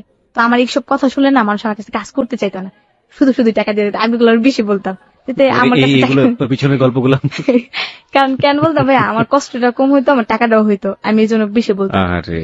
তারপর আমাকে বেশিরভাগ লোকে আমাকে বলতো তুমি কেন করো এগুলো, তোমার দেখতে তো খুব সুন্দর দেখা যায়। কেউ বলতো ওনার ওয়াইফের মতো দেখা যায়, কেউ বলতো কারো মেয়ের মতো দেখা যায়, কেউ বলতো কারো ফুবুর মতো দেখা যায়। অনেকে অনেক ধরনের কথা বলতো যে আমাকে নাকি ওরকম দেখা যায়। তারপর একদিনকে আমাকে একটা লোক বললো যে তোমার তো দেখতে খুব সুন্দর, তুমি এগুলো না করে একটা চাকরি বাকরি হতো করতে পারো। আমি বলি হ্যাঁ ভাই আমি চাকরি করি, বাট আমার তো কেউ নাই, আমার একটা মা অসুস্থ, ওনাকে আমার হেল্প করতে হয়, তো আমি চাকরি করলে আমার পোষায় না। আমি এইভাবে বলছি তাহলে এগুলো করো কেন, বড় ধরনের কোনো জব করো। কে দিবে আমাকে বড় ধরনের জব? তারপর উনি বললো আচ্ছা ঠিক আছে তুমি ভালো ডিটেলস কি করো। পরে আমি বলছি আমি ডান্স পারি, ডান্সের ক্লাবে একবার করছিলাম, এরকম বলছি। ঠিক আছে তুমি বারে ডান্স করবা? আমি হ্যাঁ করবো। যেহেতু বললো আমাকে যাক ভাইয়া আপনি যদি ডান্সটা দেন আমি এই জগৎটা ছাইড়া দেবো। তারপর উনি বললো ঠিক আছে আমার দ্বারা যদি তোমার উপকার হয় তাহলে তো ভালোই। তো উনি আমাকে প্রথমে নিয়ে যায় কিছু মেয়ের সাথে পরিচয় করে দেয়, আমার মেকআপের যেটা যা যা লাগে তা করে দেয়। উনি আবার ওই যে ড্রিঙ্কস যারা দেয় না, লোকটা কি জানি আর কি, আমি সঠিক খেয়াল নেই। তো ওই লোকটা আর কি আমাকে পরে নিয়ে যায়, নিয়ে যাওয়ার পর আমাকে ড্রেস আপ করতে বলে। এই ফার্স্ট আমার নাচা বারে। তারপর আসলাম তখন বলে ড্রেস আপ খুলতে, যেটাকে বলে নেকেট পোশাক। লোকরা এখানে বিয়ার খাচ্ছে, খাওয়া দাওয়া করতেছে। ওখানে তো খুবই হাই সোসাইটির লোক। হ্যাঁ খুব হাই সোসাইটি। এখানে বলতে পারেন একবার কালো আমি, তারপর সবাই ফর্সা। আর আমাকে কি করছে জানি না, আমার মেকআপের পর আমার ফেসটাই অন্যরকম দেখা যায়, সবাই বলে নাকি আমি অনেক সুন্দর দেখতে। তারপর আমাকে কি করে, যেটা পুরো শরীরে মেকআপ করতে হয় আমাকে, পুরো শরীরে আউট ড্রেস আপ করতে হয়। সবাই আমাকে চয়েস করে, কোনো মেয়ে কাছে আসতে পারে না, আমাকে অনেকে কাছে নেয়। তো ওখানে আমি এক চান্স আমি প্রথমেই বকশিস পাই আপনার 18,000 টাকা। এই প্রথম জীবনের প্রথম। কত সালে এটা? 18,000, এই 2011 দিকে মনে হয়। প্রিয় শ্রোতা, 2011 ঘটনা। যে হোটেলটির নাম এখানে ব্যবহার করা হচ্ছে ঢাকা শহরের 5 স্টার হোটেল, এবং আমরা হোটেলের নামটি এখানে মিউট করে দিয়েছি আমাদের প্রয়োজনের স্বার্থে, আমাদের অনুষ্ঠানের স্বার্থে, এথিক্সের জায়গা থেকে যায় না। আপনারা নিশ্চয়ই জানেন যে কোন ধরনের হোটেলগুলোতে ধরনের ঘটনা ঘটতে পারে। মেগা 5 স্টার হোটেল আমরা বলতে পারি। আমরা হোটেলের নামটা এখানে মিউট করে দিচ্ছি। বাট এই 2011 সাল খুব বেশি দূরে না, এবং সেখানে এই মেয়েটি গিয়েছে কোন একটা ক্লায়েন্টের প্রেক্ষাপটে, সেখানে গিয়ে সে নেকেড ডান্স করছে, এবং নেকেড ডান্স করার পরে সে জীবনে প্রথম 18,000 টাকার মুখ দেখলো। যে মেয়েটি 500 টাকার জন্য নিজের শরীরটি বিকিয়ে দিতে বাধ্য হয়। তারপর তো লোকটা আমাকে 18,000 টাকা দেয়। লোকটা আমাকে খুব লাইক করে, দেখে আমাকে খুব খাবার দাবার দিতে, কোল্ড ড্রিঙ্কস এগুলো যেগুলো জীবনে খাইও নাই ওগুলা খাওয়াইছে। প্রথম ড্রিঙ্কস করি, যেটা সত্য কথা, আমি খাইতে চাই না, খাইতেই হবে, কারণ ডান্স করতে আসতো। কিসের জীবন কিসের কি। লোকটা ঢাকায় ভাষা কথা বলে, তুমি খাও, তুমি সমস্যা নেই, তোমার কিছু হবে না। তো আমি এতটাই খাই ফেলি, একবারে মাথা ঘুরাতে থাকে, ওইখানে ফিট হয়ে যায়। আমাকে একটা রুমে নিয়ে যায়, রুমে নিয়ে আমাকে হুশ করানো হয়। সবাই বলে এগুলো খাইতে পারো না, খাও কেন? আমাকে জোর করছে, আমি খাইছি, জীবনে খাইনি, খাইছি। আমি আবার সবসময় সত্য কথা বলি। যাক ওই টাকাগুলো পাই আমার আর এইসবের দিকে মনেই নেই। আমার এখন ইচ্ছা আমি ডান্স করবো, টাকা কামাবো দুই হাতে। মানে এত টাকা যেহেতু পেয়েছি সুতরাং ডান্সই করব। হ্যাঁ আমি আর এইসবের দিকে যাবো না, শুধু শুধু কষ্ট করি, মানে মনটাই অন্যদিকে চলে গেছে। তারপর কি করলাম, এই 18,000 টাকা পেয়া প্রথম চান্স আমি ঘরে খাট কিনলাম, কিছু করে জিনিসপত্র কিনলাম, আমার আম্মুকে নিয়ে আসলাম, আম্মুর ড্রেস আপ কিনলাম, আম্মুর গেট আপটা অন্যরকম করে দিলাম। আমি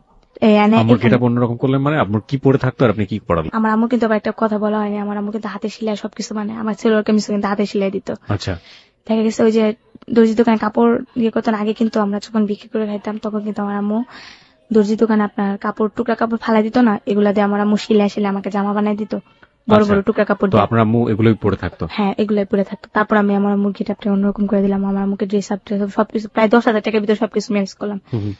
তারপর এখানে আরেকটা সমস্যা হয়ে গেছে, এখানে বাড়িওয়ালাকে বলছি আমার হাজবেন্ড আছে, জি। আমার হাজবেন্ডেরও তো বলছি আমার আম্মু আছে, আর আম্মুরও তো বলে নাই যে আমার হাজবেন্ড আছে। তো এখন আমার সমস্যা, আম্মুরও তো নিয়ে আসছি, আমার হাজবেন্ড তো আসতে যাচ্ছে, কি করি? লোকটা আমাকে উপকার করছে, তো আমি লোকটাকে আমি তো আর ওনাকে ফেলে দিতে পারি না। তারপর আমি কি করলাম, এক সময় যেটা হলো, আম্মু আমার সাথে ঝগড়া করে চলে যায়। উনি কলপারে গেলে না, ভাইটা বাড়িতে, ভাই আপনি বলেন কি সহ্য করবে? ভাইটা বাড়িতে সবার জন্য সমান। উনি কলপারে গেলে 2 ঘন্টা 3 ঘন্টার ভিতরে নিচে আসে না, তখন আপনার আম্মা? হ্যাঁ, উনি আবার একটু বড় লোকের মতো নখ টোক পরিষ্কার করে, এখনো কিন্তু ভুল ফ্লাগ করে, ভিক্ষে করছে তারপর কিন্তু ভুল ফ্লাগ করছে। মাইন্ড করতে পারে না আপনি? No, আমি মাইন্ড করছি না, আমি আসলে ঘটনাটাকে অন্যভাবে দেখার চেষ্টা করছি। প্রত্যেকটা মানুষেরই তার ব্যক্তিগত পছন্দ আছে। একজন ভিক্ষুক কেন ভুল প্লাগ করতে পারবেন না? তিনি তার যদি সামর্থ্য থাকে তিনি করুক, কোনো সমস্যা নেই। কিন্তু ভাইয়া, কিন্তু মানে আপনি যেভাবে বলছেন, এই বলাটাকে আমার অদ্ভুত লাগছে যে একজন ঔপন্যাসিকের জীবনের গল্পে যদি এরকম ভাবে তিনি লেখা শুরু করতেন, তিনি কাঁদানোর চেষ্টা করতেন মানুষকে কোনো কোনো জায়গাতে, কিন্তু যার জীবনে ঘটে সেই যে মনি কিভাবে বলছে দেখুন, হাসতে হাসতে। আমার এই জিনিসটাই হচ্ছে হ্যালো ইট 920 আজকে চরম অভিজ্ঞতা। আমি অনেক মানুষকে এখানে পেয়েছি অতিথি হিসেবে, প্রত্যেককে আমি একেবারে স্যালুট করে রেসপেক্ট করে বলছি। আপনারা যখন কষ্টের কথা বলেছেন আপনারা হাউমাউ করে গেতেছেন, আপনারা যখন আনন্দের কথা বলেছেন আপনারা স্মাইলি ছিলেন, কিন্তু এই একটা মানুষকে আমি পেলাম যে একদম শুরু থেকে শেষ পর্যন্ত এগুলো আমার জীবনে ঘটেছে, এবং this is my story, smiley ফেসে। এবং যারা শুনছেন আমি জানি তাদের বুকটা দুমড়ে মুচড়ে যাচ্ছে। ওকে, হ্যাঁ, তারপর কি হয়, উনি তো নখ টোক পরিষ্কার করতে থাকে, ওনার নখগুলো আবার অনেক সুন্দর ভাইয়া, যেটা বলে উনি পার্সোনালি ভাবে পরিষ্কার, অনেক এমনি তো অনেক পরিষ্কার। আবার চুলগুলা দেখলেও বলবেন, আমার আম্মু বলে বলি না, তারপরও মানে খুব সোসাইটির লোকের মতনই চলে। তারপর যেটা হলো, আমি তুমি এতক্ষণ গেলে মানুষ দিয়ে যাবো না, তখন তো কি করলে না, আম্মু আমার মারতো। আমার আম্মু ছোট থেকে মানে আমার গলায় অনেক দাগ আছে, আমার আম্মু গলা টিপা ধরতো, আবার এমনকি হাতেও দাগ আছে একটা, আম্মু খুব দিছিল আর কি, যেটা বলে শয়তানি করে, এটা অনেক কাহিনীটা। তো রাগ করে চলে যায়, এর ভিতর আবার ওকে আমি আনি, আম্মু রাগ করে চলে গেছে। সবাই জানে তো আমার আম্মু পাগল টাইপের, তো এগুলো বলার পরে আর কিছু বলেন, তো ওই লোকটা তো আমার কাছে আসি, তো ও আমাকে আবার হেল্প করে অনেকটাই। তারপর আমি চিন্তা করি যে ওকে হিন্দু ছেলের সাথে আমি এতটা ইউজ করবো, এমনি তো আমি মুসলমান। তারপর আমি চিন্তা করলাম যেতে এটা না করে একটা কাজ করতে পারি, যেটা যে আমার তখন একটা লাইন হয়ে গেছে, আম্মুর পিসটা ছাড়া দিলেই পারি। আম্মুর পিসটা ছেড়ে দিলে পারি না, শাইনের পিসটা? এই তো শাইনের পিসটা। তারপর চিন্তা করলেন যে শাইনের পিসটা আপনি ছেড়ে দেবেন। আমি তখন ওই জগতে ঢুকে গেছি। তো এইভাবে অনেকের সাথে পরিচয় হয়ে যায়, একটা যাত্রার লোকের সাথে পরিচয় হয়ে যায় ওইখানে আমাদের টঙ্গীতে। আচ্ছা, টঙ্গীতে যাত্রার কয়েকটা দল আছে এখনো, বাট করি। তো ওই যাত্রার দলের সাথে আমার ভালো একটা রিলেশন হয়ে যায়, তো ওইখানে আমাকে প্রোগ্রামে নিয়ে যায়, একটা প্রোগ্রাম করলে 1000 টাকা পাই, দিন থাকলে 2000 টাকা পাই, এরকম এরকম করতে করতে আমি খুব একটা রানিং অবস্থা, আমি খুব ভালো চলতেছি। ওই যে আমার ভাই একদিন এক জায়গায় সমস্যার পর আমার কাছে ফোন করে, তখন আমি অতি ফাস্ট ফোন চালাই, তো আমাকে ফোন করে বলতেছে, মনি আমি এমন একটা সমস্যায় পড়ছি, আমাকে কিছু টাকা হেল্প করবি? দেখতেছে যে আমি গেট আপে অন্যরকম হয়ে গেছি, আমি ভালো ড্রেস পরতেছি, ভালো খাইতেছি, ভালো চলতেছি, টঙ্গিতে যাইতেছি। এর ভিতরে অনেক কাহিনী ভাইয়া বলি নাই, যেটা সময়ের অভাবে বলতে পারি নাই। আমার মামাতো ভাই বিয়ে করে, তখন আমি খারাপ জগতে ছিলাম ভাইয়া, পিছিয়ে যাচ্ছি একটু। আমার মামাতো ভাই বিয়ে করার সময় ভাইয়া, বিয়ে বাড়ির একটা অনুষ্ঠান হয় না, তখন আমি সারাদিন না খাইছিলাম ভাইয়া। মামি আমাকে বলে যে কালকে তোর মামাতো ভাইয়ের বিয়ে, তুই যাইস। তো বিয়ে করে নিয়ে আসতে, তো তারপর ওই ইয়ে করবো ভাই, যদি বিশ্বাস করতেন খাবার রান্না করছে, আমি সবসময় হেল্প করছি। আমার কি করছে ভাইয়া, যেটা মানুষে খায় না, ওই জোড়াগুলো আমার দিছে খাওয়ার জন্য। আমি তারপর খুব কষ্ট পাইছি যে আমার নিজের লোক কেন আমার জোড়া ভাত গেলা দিল খাইতে। আমি কিন্তু কোনোদিন ভাইয়া বিয়ে বাড়ি মানুষের কেনা যে খাওয়া লোবে বিয়ে বাড়িতে গিয়া জোড়াগুলো, এগুলো কোনোদিনই না, আমি এগুলো কোনো সময় না, আমি না খাই থাকলে না খেয়ে থাকতাম, কিন্তু কোনো সময় মানুষের জিনিস আনতাম না, কোন সময় কারোর জিনিস দিক দিয়ে তাকাইতাম না, কারোর জিনিস খাইতাম না। তো যখন আবার এই জোড়া ভাত গুলা দিছে না, তখন খুব কষ্ট লাগছে, চোখের পানি ফালায় আর ওই ভাত খাইনি গা। তখন আমি চলে এসে পড়ছি, এসে নদীর পার কাঁদছে অনেকক্ষণ, কান্নাকাটি করে শাক তুইলা আমার এক বান্ধবী এসে শাক সিদ্ধ করে হেসিস।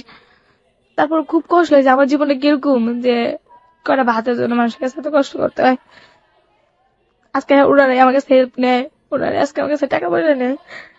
আপনার ভাই ফোন দিল? হ্যাঁ, তারপর যেটা হয়, আমার ভাই ফোন করে আমার কাছে 3000 টাকা লাগবে, আমাকে একটু হেল্প করবো, আমি খুব সমস্যা আছি, প্লিজ আমাকে হেল্প করো। আমি বলছি আচ্ছা ঠিক আছে, আমি আর না করিনি, আমার ভাই চাইছে যেহেতু আমার কাছে আছে টাকা। তারপর আমি দিয়ে দিচ্ছি 3000 টাকা। এর ভিতরে আমার মামা মারা যায়। আমার মামা তো ভাই ছোট, সুমন নাম, ও এখন একটা উত্তরাতে জব করে। তো ও আমাকে দেখতে পারতো না, ওর ঘরে গেলে আগে কত খারাপ মেয়ে, তুই এখানে আসছিস কে, তোর জন্য কি আমার ভাবিরা খারাপ হইব নি, বের হয়ে যা। ও আমাকে তো এমন সময় যেতে লাথি দেওয়া করতে বের করে দিত, এমন সময় যেতে চুলের মুঠি দেওয়া করতে বের করে দিত। সবাই টিভি দেখতেছে, আমি টিভি দেখতেছি, আমার কিলিকা টিভি দেখতেছি, ও আসতো, মামি আমার বের করে দিত। মামির একটু পানি চেপা দিলে মামি দুপুরবেলা ভাত খেতে দিত আমাকে। উনি অসুস্থ ছিল তো, পানি চেপা দিলে কিছু ভাত খেতে দিত, আর পানি চেপা না দিলে ভাত দিত না। কইতো খাইতে হোস, এই জায়গায় খাইতে হোস, এমনি কইতো। ওই মামাতো ভাই টানার সময় পড়ে গেছে ওনাদের। কি বলবো, মামার মারা যাওয়ার পর ওনাদের খাবার দাবার একটা অসুবিধা হয়ে যায়। ভাই একলা সংসার চালাতে পারে না, 6,000 টাকা রুম ভাড়া দেয় ওরা, চলে না। খাবার দাবার না, মামি কান্নাকাটি করে, মামি চা খাইতে পারে না ঠিক মতো। আমি যাইতাম প্রায়, মামার মারা যাওয়ার পরে যাই। তখন আমি কি করলাম, ওনাদের হেল্প করি। যখন যাই 200, 300, এখনো 500, 600, 700, 1000, কালকেও দিয়ে আসছি টাকা। যখনই যায় ওনাদের চাইল না থাকলে আমি চাইল কিনা দিই। আমার মামা তো বাইরে যেটা বিয়ে বাড়িতে আমার খাইতে দেয়নি, ওর একটা বাচ্চা হয়েছে 3 বছর বয়স, ঠান্ডা, নিউমোনিয়ার কাছাকাছি গেছে, টাকা পয়সা নেই, কেমনি কি করবো। আমার কাছে ফোন করছে যে আমার বাচ্চাটা মরার অবস্থা, তুই কিছু হেল্প করবি। আমি শুই না তো, 7:30 গেছি, ভর্তি করাইছে, আমার থেকে নিচে 3500 টাকা নিচ্ছে। আমি আরো এমনিতে 500 টাকা দিছি, মোট 4000 টাকা দিছি। তারপরে আমি কাকে ছেলের সুস্থ করেন, পরে আমার টাকা দেওয়ার চিন্তা করেন, দিয়ে আমার সমস্যা নেই, আমি তো আসি। আর আমার বিপদ হলে তো আপনারা আসেননি, আপনি এভাবে নিচে এই টাকাগুলো রোজগার দিতাম। করছেন। আমার তো ঘর ভাড়া দিতাম। আম্মুরও তো এইভাবে রাখা যায় না, হেল্প করতেছে ওদের। ওই দুলাভাইয়ের কথা আপনি বলি নাই, যেটা দুলাভাই ভাগ্নি, ওদের বাসায় রাত্রে থাকতাম। ও আমাকে বলছিল একদিন ছোট থাকতে, 10টা টাকা দেবো, 2টা দিতে দিবি, একটা ডাইরেক্ট ভাই এইভাবে বলছে। আমি কথাগুলো বলছি আপনার কাছে, আবার বিশ্বাস করে না, আমি নাকি খারাপ দেখে এগুলো বলি। কোন দুলাভাই এটা? ওই যে আমার ভাগ্নির কথা বললাম না, ভাইয়া টাকা দেয় ওদেরকে, ওর বাপ এরকম ভাবে বলছে আপনাকে 10টা টাকা দিব, 2টাই দিতে দিবি, এগুলো বলছে ভাইয়া। তারপর আরো বলছে অনেক কাহিনী, এগুলো ভাইয়া বলছে। তারপরে আমি এগুলো বলছি আপার কাছে, আপা কয় তুই খারাপ দেখে সবারই খারাপ চোখে দেখিস। তারপর আমি অতটা ইয়ে করি নেই। দুলাভাই উনিও আমার মার দূর করে বের করে দিত, এগুলো বলার পর তো উনি আমার দেখতে পারে না। আর আমার খালু যেটা বলছিলাম, ওনার বাসাতে ঢুকতেই দেয় না, দেখলে আমাকে জুতা লয় বাইরে দিব, এগুলো করে। তারপর আমার ভাগ্নি এসএসসি পরীক্ষা দিব, যেটা ওই যে আমার ভাইয়ের টাকা পয়সা দেয়, এসএসসি পরীক্ষা দেবো, পরীক্ষার ফিস দিতে পারতেছে না, 3000 টাকা ফিস লাগবে। টাকা দিবে কারো কাছে যায় না, আমার কাছে আইসে, মনি আমার কিছু টাকা হেল্প করবা, পাইতেছি না, আমার মেয়েটা এসএসসি পরীক্ষা দিতে পারবো না, তুই যদি হেল্প করিস বোন অনেকটা উপকার হবে। আমার মেয়েটা পারতো না, ও আমার গিয়ে কোথায় আন্টি দেও না, তুমি চাও আমি সারা জীবন স্বপ্নটা আমার এমনি যাক। তখন চিন্তা করলাম আমি তো পড়তে পারিনি গা, আমার কারণে একটা মেয়ের পড়ালেখা সমস্যা হবে, আমি চাই না। তারপর আমি কি করলাম, ওই দিনকে আমার একটা প্রোগ্রামে যাওয়া দরকার ছিল, তারপরও যাই না ওইটাতে। তারপর মনে করেন যে নেকের ডান্স আমি ছাইড়েই দিছিলাম প্রায়, এমনি সামাজিক প্রোগ্রাম করতাম টাকার পয়সা হওয়ার পর। তারপর নেকের ডান্স আমি গেছি ওই দিনকা, যার পরে 7,000 টাকা আয় না, ওকে দিছি প্রায় 4,000 টাকা। মানে নেকেড ডান্স আপনি ছেড়ে দিয়েছিলেন, কিন্তু এই পড়াশোনার টাকা দেবার জন্য আপনি নেকেড ডান্স করলেন। ওই হোটেলেই করলেন? 5 স্টার? এই হোটেল না, বাট অন্য জায়গায়, অন্য একটা হোটেলে আপনি করে আপনি ওর জন্য টাকা ম্যানেজ করলেন পড়াশোনার জন্য। হ্যাঁ, করার পর ও দেয়, দেওয়ার পর যাকে আমাকে ভালো ভালো পরীক্ষা দিস, বাজে ইয়ে করিস না, ভালোভাবে একটু সাজেশন দিছি যেটা আমি খারাপ, কেউ যেন খারাপ নয়। তারপরও না, ছোট থাকতেই না ওদের সাথে আমাকে মিশতে দিত না, আমার আপারা খালারা। মিশতে খারাপ হয়ে যাবে, বলতো যে ও তো খারাপ, ওর সাথে মিশবি না, ও খারাপ হয়ে যাবে, তুইও খারাপ হয়ে যাবে, মিশতে দিত না। কিন্তু ভাইয়া দেখেন আল্লাহর কি নিয়তি, শেষ পর্যন্ত কিন্তু ওরাই আমার কাছে আসতে। তো যাই হোক, আমি অবহেলার চোখে দেখি নাই যে তোমরা আমাকে এত কিছু করছো, কিন্তু আমার কাছে আসলে আমি হেল্প করি, এখনো হেল্প করি ভাইয়া। কয়েকদিন আগে আমি একটা মোবাইল দিছি ওরে, ও কলেজে যায়, টুঙ্গি কলেজে পড়ে, যাইতে তো অসুবিধা হয়, রাস্তাঘাটে কত সমস্যা হতে পারে, দুলাভাই একা কুলাইতে পারে না। তারপর আমি হেল্প করে ওদের সংসারও হেল্প করি। তারপর এখান থেকে ওই যে শাহিন, ওর সাথে রিলেশন হয়, এমনি ওর সাথে এখনো ভাইয়া রিলেশন, আমার সমস্যা ওর সমস্যা। আমি যে প্রোগ্রামে যাই রাতে 2টা 2:30 যাই, আমি একা একা বাসাইতে পারি না, ও আমাকে হেল্প করে নিয়ে আসে, বাসায় রিসিভ করে দেওয়া যায় অনেকটা। এখন আমি যেভাবে আসছি ওর সাথে আসি, আর আমার মাকে রাখছি আমার খালাম্মার বাসায়। জানি না যে ওনারা রেডিও শুনে না, আমার মনে হয় না শুনে, বাট কি বলবো, আমার আম্মু যখন, এখন আমার আম্মু থাকে আপনার শ্রীপুর আপনার একটা বাসায়, আমার খালার বাসায় প্রবলেম করে না এখন? হ্যাঁ, আমি টাকা দিত, এখন আর কোনো সমস্যা নেই না, ওনারা তো টাকার পাগল। আমার ফ্যামিলিরা কি ভাইয়া দুর্নাম করবো না, আমি আজকে 2,000 টাকা দিই না, আমাকে মনে করেন মাথার উপরে নিয়ে নাচবো, এরকম ওরা।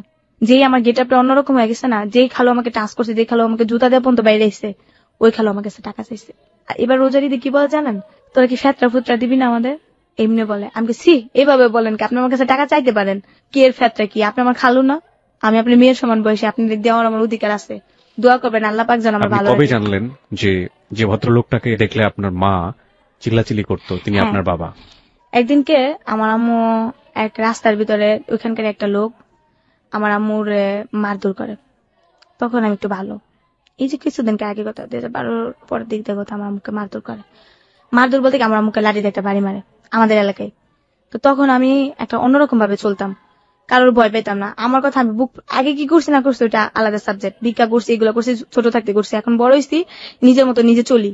তারপর আমার আম্মুকে একটা লোক গায়ে টাচ করছে, আমি গেছি, আমার আম্মুর মার থেকে লোকটা এসে কি হয়েছে, আপনার আমার আম্মা কি করছে, তোমার আম্মা এখানে দোকানে বসে রয়েছে আমার মেয়ের মারছে দেখে আমি মারছি, আপনার মেয়েকে কি করছে। পর আমার আম্মু বলতেছে আমার লাঠিতে পাড়া দিছে, আমি বলছি দেখে মেয়েরা আমার জুতা দিয়ে বেড়ে একটু একটা নাবালিকা বাচ্চা আমার বলে জুতা দিয়ে বেড়াবো, আমার আম্মু বলতেছে। পরে আমি কি করছি, আমি কই আপনি যে আমার আম্মুর গায়ে হাত তুলেন, যদি আমি আপনার গায়ে হাত তুলি আপনার মান সম্মান কোন জায়গায় চাইবো। লোকটাও একটু ভালো প্রভাবশালী, মানে তুমি আমার গায়ে হাত তুলবো মানে আমি এখন আমি আপনার জুতা দিয়ে বেড়াবো, আপনি কিছু করবেন করেন, আমার আপনি আমার মায়ের গায়ে হাত তুলেন কে লিগা। পরে কইতাছে তোমার আম্মুর অন্যায় আসছিল, আমি আমার আম্মুর কি অন্যায় আসছিল, আপনার মেয়ে কি বলছে আগে সেটা বলেন। আপনার মেয়ের উচিত ছিল যে একটা বৃদ্ধ লোক, জানে এই এলাকা সবাই জানে যে আমার আম্মু পাগল, এই এলাকাটা আমগো এলাকা তো। তখন লোকটা বলে কি করবা তুমি, কি করবা, তোমার ইচ্ছা করলে এলাকা সারা করতে পারি, আমি করেন আপনি এলাকা সারা, আগের যুগ পান নেই। তারপর যখন এগুলো বলি তো বলার পর আমাকে বলে ঠিক আছে তাহলে তুমি কি করবা করে দেখাও। আমি কি কিছু তখন ওখানকার আমাকে একজন কমিশনার ছিল, আমার আম্মুকে আমাকে গায়ে টাচ করবো, আমাকে বাড়ি জুতা নিয়ে বাড়ি দেবো, তখন আমার খুব জি দুইটা যায়, আমার জুতা দিয়ে বাড়ি লোকটা কত বড় সাহস। তারপর ওনাকে আমার আম্মুর কাছ থেকে ক্ষমা চাওয়া, ক্ষমা চাওয়ার পরে মাপ চাই যাক ওইখানে গেছে। তারপর আমি আমার আম্মুকে বলি এখন আর তুমি জোয়ান না যে তোমার কথা মতো চলবো, এখন তুমি বুড়া হয়ে গেছো, এখন আমরা বড় হয়েছি, এখন আমাদের কথা মতো চলতে হবে, তোমার কথা মতো আমরা চলবো না। চলবো না কেন, তুমি আমার মা সাজেশন দিতেই পারো স্বাভাবিক, এখন আমরা যেভাবে বলবো ওইভাবে চলবা, চলো আমার সাথে। পরে আমার খালার সাথে নিয়ে এলাম, তো তখন আমার জন্ম নিবন্ধন একটা লাগবে, একটা জব পাইছি, কিন্তু এর ভিতরে আমি জানি না আমার বাপের নাম কি। তারপর আমি আমার আম্মুকে জিজ্ঞেস করলাম আম্মু আমার আব্বুকে, আম্মু আমাকে বলে না। আবার জিজ্ঞেস করি আম্মু আব্বুকে তোমার আব্বু মারা গেছে, নাম বলো, নাম বলে না। তারপর আমার খালার কাছ থেকে শুনতে পারি আমার আব্বু এমন এমন, আমাকে যে লোকটার আম্মু এতদিন এত কিছু করছে এই লোকটাই সেই। পরে হ্যাঁ, পরে আম্মু আমাকে বলেছে এই লোকটারে দেখলে আমার সহ্য হয় না, তার জন্য আমি এরকম করে অপমান করি অপগুস্ত করি, আমার যে এতটুকু করছে আল্লাহ। আপনার আব্বু আম্মুর এরকম কোন ছবি আছে আপনাদের কাছে, দেখেছেন কখনো? না, জন্মের পর থেকে তো আমি বাবার আদরই পাইনি, এখন এটা জানার পরে এই লোকটার কাছে আপনি গিয়েছিলেন? না, যাওয়ার কোনো পরিস্থিতি নেই, কিভাবে যাব। এই লোকটা যদি কখনো ফিরে এসে আপনাকে বলে যে আমি আমার জীবনে বড় ভুল করেছি, আমি তোমাকে মেয়ের মতো মেনে নিতে চাই, তখন আপনি কি করবেন? কখনই না, কারণ না আমি এতটা বছর কষ্ট করছি, আমি জন্মের পর থেকে আমার আম্মু কষ্ট করছে, তখনই যদি তুমি মাইনা নিয়েও নেগা, আর এখন যে আমি আসছি এতটুকু জায়গায় তখন কিন্তু কিছু জন্য নিবা। বাবার শব্দটা আপনার কাছে কেমন? একেবারে বিস্তে, আমি বাপ বলেন খালু বলেন কাকা বলেন ভাই বলেন এগুলো আমি শুনতে পাই না। যদি বলেন বন্ধু মানি, বন্ধু হিসাবে এটা হয়, ভাই বলেন মারপেটে ভাই কাকা মামা এগুলো শুনতে পাই না, আমি এগুলো একেবারে শুনতে পাই না ভাই। জানি না আপনাকে, আমি ছেলেদের ভিতরে এই কাকা মামা বাবা এগুলো আমি শুনতে পাই না, এগুলো আমার খুব কষ্ট লাগে, এগুলো শুনলেই না কেউ যদি আমার বলে না আমার ভাই ডাকো আমাকে মামা ডাকো কাকা ডাকো, এগুলো আমি শুনতে পাই না। মানুষের আমি প্রোগ্রামে গেলে অনেক সময় কাকা ডাকতে হয় মামা ডাকতে হয় যাতে খারাপ চোখের দিকে না তাকায়। আমি দেখছি যাদেরকে কাকা ডাকি না ওরাই না বেশি দিকে চোখ দেয়, যে কোনো লোকই আমি দেখছি। বন্ধু মনে করে ফ্রেন্ড মনে করে অতটা চোখ দেয় না, ভাই কাকা মামা যাই বলি ওরা দেহের দিকে চোখ দেয় যেটাকে বলে। প্রিয় শ্রোতা, আমি বলছিলাম না যে আসলে ওর বলার ভিতরে না একদম খুব সাদা মাটা একদম হেসে হেসে জীবনের সবচেয়ে কঠিন মুহূর্তগুলো বলে গেল, কিন্তু এই যে এই পার্টটা জিজ্ঞেস করলাম না বাবা শব্দটা আপনার কাছে কেমন, এটুকুতে আমি ওকে জাজ করেছি। ও যেভাবে ঘৃণা ভরে দাঁত কিরমির করে শব্দগুলো উচ্চারণ করছিল, এই এতটুকু হচ্ছে মনি। এখন আপনি কি করেন, কিভাবে আপনার দিন চলে? এখন দিন চলে বাট ডান্সই করি। মানে আপনাকে মাঝে মাঝে এই ধরনের কাজে আপনাকে বাধ্য হয়ে যেতে হয়? না এখন করি না ভাইয়া, এখন একবারে এটা শপথ নিচ্ছি যে আমি এটা করব না। মানে খারাপ কোনো কাজ আপনি করবেন না? শুধু ডান্স করে আপনি কত টাকা পান? হ্যাঁ পাই ভাইয়া, এটা একটা প্রোগ্রাম সিজন থাকে আপনার শীতের থেকে, আপনার দেখা গেছে এই যে কুরবানিতে থেকে শুরু হবে আপনার বৈশাখ মাস পর্যন্ত। এই ডান্সটা বিভিন্ন হোটেলে, তারপরে বাইরে যাত্রাপালাতে, হ্যাঁ হ্যাঁ, তারপর বিয়ে বাড়ি অনুষ্ঠান পূজার কন্টেক্ট সার্কাসে। কি ধরনের গানের সাথে ডান্স করেন? আমি বাট হিন্দি গানে না ডান্স করি, বিট যেগুলো। আপনাকে কেউ শিখিয়ে দিয়েছে নাকি আপনি নিজে? না ভাই, আমি যেটাকে বলেন প্রথম থেকে আমি বলছি যে আমি প্রথম শুতেই আমি ফার্স্ট ক্লাস পাইছি, তো আমাকে এই জগতে নামার পরে না কেউ কিছু শিখায় নাই। মেকআপটা জাস্ট প্রথম যেটা আমাকে একটা মেয়ে দেখাই দিল, তারপর মেয়ে বলছে তোমাকে দেখা দিতে দিতে আমার সময় চলে যায়, তুমি একা একা করো শিখো, তারপর আপনি নিজে নিজে তারপর আমি নিজে থেকে। তার মানে আপনার এই জীবনে এখন শাহিন ছেলেটা আছে, শাহিন ছেলেটাকে আপনি কি লাভ করেন না বন্ধু? অ্যাকচুয়ালি ভাইয়া কি বলবো আপনাকে, লাভ বলা যায় না, এমনকি ইয়েও বলা যায় না, মানে এক ধরনের বন্ধুত্ব আবার প্রেমের সম্পর্ক। আমি আসলে কি এই লোকটার আমি অনেক বড় জায়গায় নিয়ে গেছি, যেটা উনার জন্য আমার এত কিছু, উনি যদি আমাকে হেল্প না করতেন বাট এত কিছু করতে পারতাম না, উনি আমাকে যথেষ্ট হেল্প করছে। আমি বলবো উনি যদি আমাকে ওনার পায়ের তলে যদি আমাকে একটু ঠাই দেয় না ভাইয়া, আমি মনে করি এর চেয়ে সুখী আমি কিছু নাই, কিন্তু উনি তো আমাকে রাখতে পারবেন না যেহেতু আমাদের ধর্মের সাথে মিল হয় না। উনি যদি আমাকে না, উনি আনমেরিড।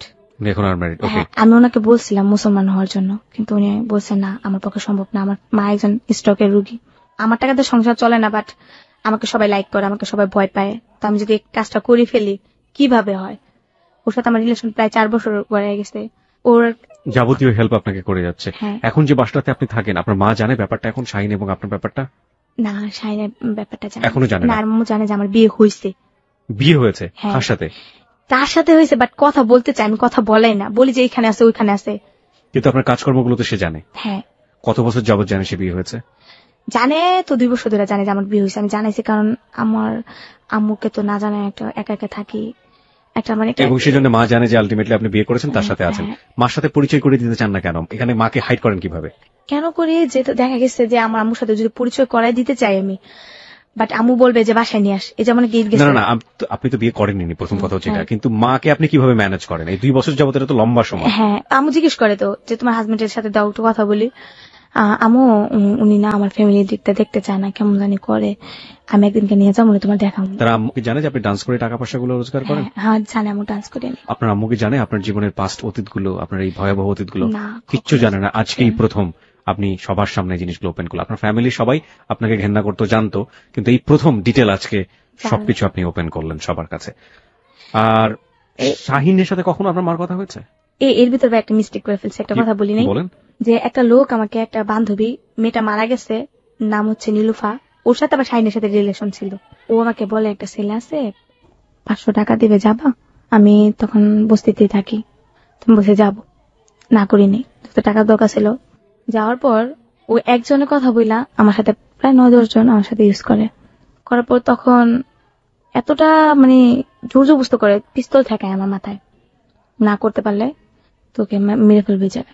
ওরা এক ধরনের সন্ত্রাস বলা যায়। তখন আমি চিন্তা করছি যদি আমাকে মেরে ফেলে তখন আমি কি করবো। আমি বলছি আচ্ছা ঠিক আছে, তো কান্নাকাটি করছিলাম আর মেয়েটাকে বকছিলাম যে তুই কি করলি আমাকে, তুই আমাকে বলতি যে আমি এগুলো করবো, তোকে তো আমি বিশ্বাস করে আসছিলাম, এমন তো না অবিশ্বাস করে আসছি, তুই তো জানিস আমি এগুলো করি, কিন্তু বাট এতটা না তো। আমার উপরে ভাই আমার গাল বৈশাখী একটা ঝড় গেছে। তারপর শাইনের ব্যাপারটা জানি না, ওর কাছে আমি গোপন করছি। ওর কাছে কালার করার জন্য অনেকেই অনেক কথা বলছে ওর কাছে আমার ব্যাপারে, যে এই মেয়েটা খারাপ, এই মেয়েটা 12 জায়গায় কাজ করে, তুমি ওর সাথে রিলেশন রাখো না। এমনকি ওই মেয়েটাও বলছে নীলুফা। তারপর ও জানার পর আমাকে বলছে যে তুমি আমার কাছে এগুলো লুকাইছো কেন, আমাকে বললেই পারতা, আমি কিন্তু তোমাকে কিছু বলতাম না। আমি বলছি যে না আপনার কাছে বলে নাই, এই জন্য তো যাই না ফেলছে, আর লুকায় কি লাভ। তো ও কি করছে, ও কয়েকটা বন্ধু বান্ধবের সাহায্য করছে, ভাই আমি ওরে পুলিশে ধরে তুমি, ও কিল লেগে এই মেয়েটার সাথে এরকম করলো শাহিনে। তারপর ও চেষ্টা করছিল, তারপর কি করছে, ওরা একটা মারামারি করে, ওই ছেলের হাত কাইটা দেয়, হাতে রক কাইটা দেয়। কোন ছেলে? জসিম করে একটা নাম। এই ছেলের সাথে আপনার কি সম্পর্ক? ছেলেটা ওই যে আমাকে নিয়ে গেল একসাথে 10-12 জন আমার সাথে। ওই ছিল তার মধ্যে একজন? হ্যাঁ।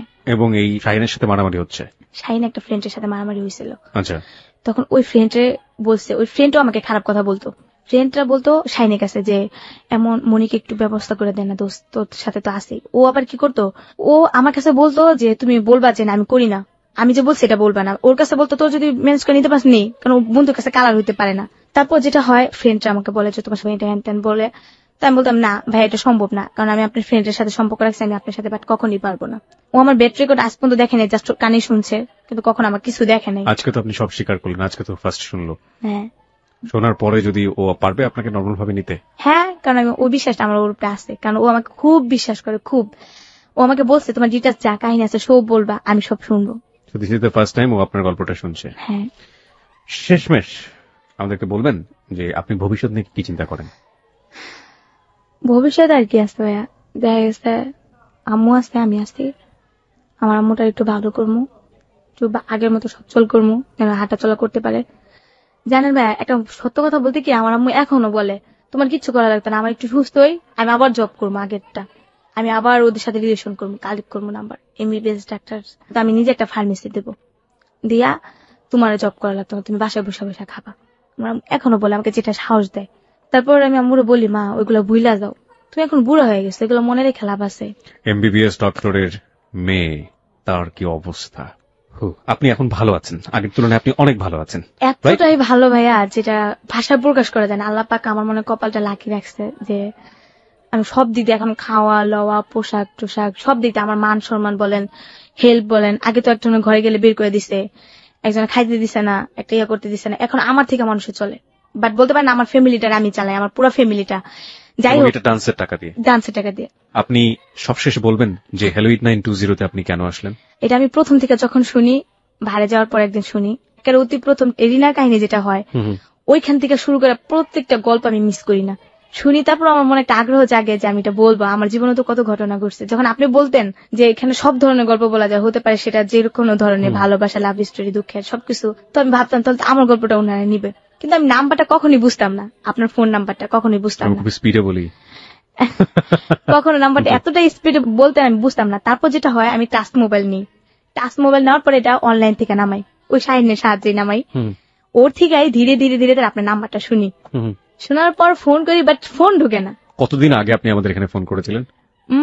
প্রায় আপনার শিমুলাপার কাহিনী হলো না, মানে আপনি মাস বলতে পারেন কয় মাস আগে? 6-7 মাস আগে হবে। 6-7 মাস আগে আপনি ফোন করেছিলেন, অর্থাৎ আপনি 6-7 মাস পরে গিয়ে আপনি হ্যালো 920 তে আসলেন। প্রিয় শ্রোতা, দেখুন, this is the real thing. আপনারা হতাশ হবেন না দয়া করে। যদি জীবনে একবার ফোন করে থাকেন এবং যদি আমাদের গল্পটা আমাদের পার্সপেক্টিভ থেকে পছন্দ হয়, আমরা অবশ্যই আপনাদেরকে নিয়ে আসবো, এবং এই জন্যই বলি বারবার চেষ্টা করতে থাকুন। আপনি একটু সংক্ষিপ্ত করে বলুন যে আপনি কেন আসলেন? কেন আসা, যে আমার মতো এরকম কেউ যেন না হয়, কারো ফ্যামিলি দিক দিয়ে। আপনার মতো তো আপনি তো ইচ্ছে করে হননি। এখানে আসলে আপনাকে সমাজ বানিয়েছে, আপনাকে আপনার ফ্যামিলি বানিয়েছে। এই জায়গাটা থেকে, এত জঘন্য জায়গা থেকেও যে আপনি নিজেকে বাঁচিয়ে নিয়ে এমন একটা জায়গায় নিয়ে আসছেন যখন আপনি ভবিষ্যতের কথা চিন্তা করতে পারছেন, একটা সুন্দর সময়ের কথা চিন্তা করতে পারছেন, এটা তো আপনার নিজের জায়গাটা থেকে। কিন্তু আপনার সমাজকে কি বলার আছে, পরিবারকে কি বলার আছে? পরিবারকে বলার একটাই কথা যে মানুষের এমন অবহেলা করতে নাই। একটা মানুষ তো অনেক কিছুই করতে পারে, একটা মেয়ে তো অনেক কিছুই করতে পারে, হোক সে পাগলের মেয়ে, হোক সে ভিক্ষুকের মেয়ে। তার যদি একটু সহযোগিতা করে, 2টা ডাল ভাত খাওয়া, একটু সহযোগিতা করে, তাহলে কিন্তু মেয়েটা অনেক কিছু করতে পারে। আমাদের এখানে হ্যালো 920 তে এরকম গল্প প্রচার হওয়ার পরে শত শত লোক সে মেয়েটাকে বিয়ে করতে চান, এরকম অনেক রেকর্ড আছে। আপনাকে যদি কেউ এরকম চায়, সে বিয়ে করে তার ঘরের ঘরণী করবে, আপনাকে সুন্দর একটা জীবন দিবে, আপনি করবেন? কি বলবো ভাইয়া, যেহেতু বিশ্বাস করতে পারেন এরকম অজানা একজন মানুষ? আমি বিশ্বাস করতে পারি না, কারণ যে জানে একটা মেয়ে অন্য ধরনের কাছে রিলেশন করছে, বাট সবকিছুই হয়েছে, মেয়েটা সবকিছুই বিলাই দিছে, আমার কাছে কিছুই নাই যে আমি আমার হাজবেন্ডকে দিব। কি বলবেন, কিছুই নেই আমার কাছে যে আমাকে একজন কি বিয়ে করে, বরঞ্চ অসুখী হবে, সুখী হবে না। আপনি বিশ্বাস করতে পারেন না তাকে, তাই তো? এই জন্যই বলি প্রিয় শ্রোতা, আপনারা অনেকেই আপনাদের অন্তর থেকে ভালোবেসে এরকম অনেক গল্প এসছে। মনীষার জন্য এসছেন, বর্ষার জন্য এসছেন। আজকের গল্পটা প্রচার হওয়ার পরে হয়তো আমার এই মনির জন্য অনেকে আসবেন। কিন্তু দেখুন, মনির জায়গাটা হচ্ছে এরকম। প্লিজ রেসপেক্ট দোজ পিপল যারা আপনার সারাউন্ডিং আছে। এরকম মনি অসংখ্য আছে বাংলাদেশে যারা ডাস্টবিন থেকে খাবার কুড়িয়ে খায়। The real fact is that আপনি গল্পটা শোনার সময় উহু আহা অন্তর কাঁদছে, একেবারে কেঁদে কেটে বালিশ ভিজিয়ে ফেলেছেন, কিন্তু কালকে সকালবেলা ঠিক যখন কর্মস্থলে যাবেন, যাওয়ার পথে দেখবেন এরকম একটা মনি রাস্তার পাশে বসে আছে। যাওয়ার পথে দেখবেন যে ডাস্টবিনে কোন একটা লোক, ডাস্টবিনের ময়লা এবং তার শরীরের মধ্যে কোনো পার্থক্য করা যায় না। এবং এই সিনারিগুলো আপনার মনে এক বিন্দু দাগ কাটবে না, আমি আরজিকি প্রিয়া চ্যালেঞ্জ দিয়ে আপনাকে বলতে পারি। কারণ প্রতিদিনের জীবনে এরা আমাদেরকে আসলে মনে দাগ কাটায় না, আমরা দেখতে দেখতে অভ্যস্ত হয়ে গেছি। কিন্তু কথা হচ্ছে, সমাজ বদলাতে হলে এই মানুষদেরকে নিয়েই বদলাতে হবে। আমাদেরকে যদি সত্যি সত্যি বদলাতে হয়, তাহলে এই মনিদেরকে নিয়েই বদলাতে হবে। এবং এই মনিদের মধ্যে প্রচুর সম্ভাবনা লুকিয়ে আছে। এদেরকে পেছনে ফেলে, এদেরকে হেট করে, এদেরকে দূর দূর করে তাড়িয়ে দিয়ে আমরা কোনোভাবেই সামনের দিকে এগোতে পারবো না। মনি, আপনাকে অনেক ধন্যবাদ। আপনি 17 বছর বয়সে এই জায়গাটায় এসেছেন। এত ছোট বয়সে আমরা কখনোই কাউকে নিয়ে নিয়ে জায়গাটায়, কিন্তু আপনার জীবনের গল্প থেকে অনেক কিছু শেখার ছিল, যে কারণে আমরা আজকে নিয়ে এসেছি। যে ভদ্রলোকটির কারণে আজকের আপনার এই অবস্থা, আপনার যে ভাইটির কারণে আজকে এই অবস্থা, এবং যে ফ্যামিলির কারণে আপনার আজকে এই অবস্থা, সেই ফ্যামিলিকে আমাদের ধিক্কার জানানো ছাড়া কিছুই করবার নেই। আমরা শুধু বলতে চাই, এরকম মনির শৈশব কিংবা এরকম মনির যে জঘন্য জীবন বা অবস্থা, সেটা যেন কোনো ফ্যামিলির কারণে না হয়, সেটা যেন কোনো ভাইয়ের কারণে না হয়, সেটা যেন কোনো বাবার কারণে না হয়। এটি হচ্ছে আমাদের হ্যালো 920 থেকে আজকে সবার জন্য বলা। আমরা আপনাদেরকে রিকোয়েস্ট করতে চাই, অনুরোধ করতে চাই। আমরা জানি এরকম মনির সাথে আপনারা অনেক শারীরিক সম্পর্ক করেন, অনেকেই যারা আজকে হ্যালো 920 শুনছেন। এরকম মনির সাথে আপনারা অনেকেই তাদেরকে আশ্বাস দেন, কথাবার্তা বলেন, অনেক সুন্দর সুন্দর স্বপ্ন দেখান। তাদের প্রতি আমরা রেসপেক্ট রেখে বলতে চাই, প্লিজ তাদেরকে মানুষ হিসেবে নেন, মানুষ হিসেবে তাকান। এদেরকে আপনারাই পারেন সুন্দর একটা সমাজ দেখাতে, এদেরকে এখান থেকে বের করে নিয়ে আসতে। প্রিয় শ্রোতা, আমরা হ্যালো 920 এই পর্বটি শেষ করছি।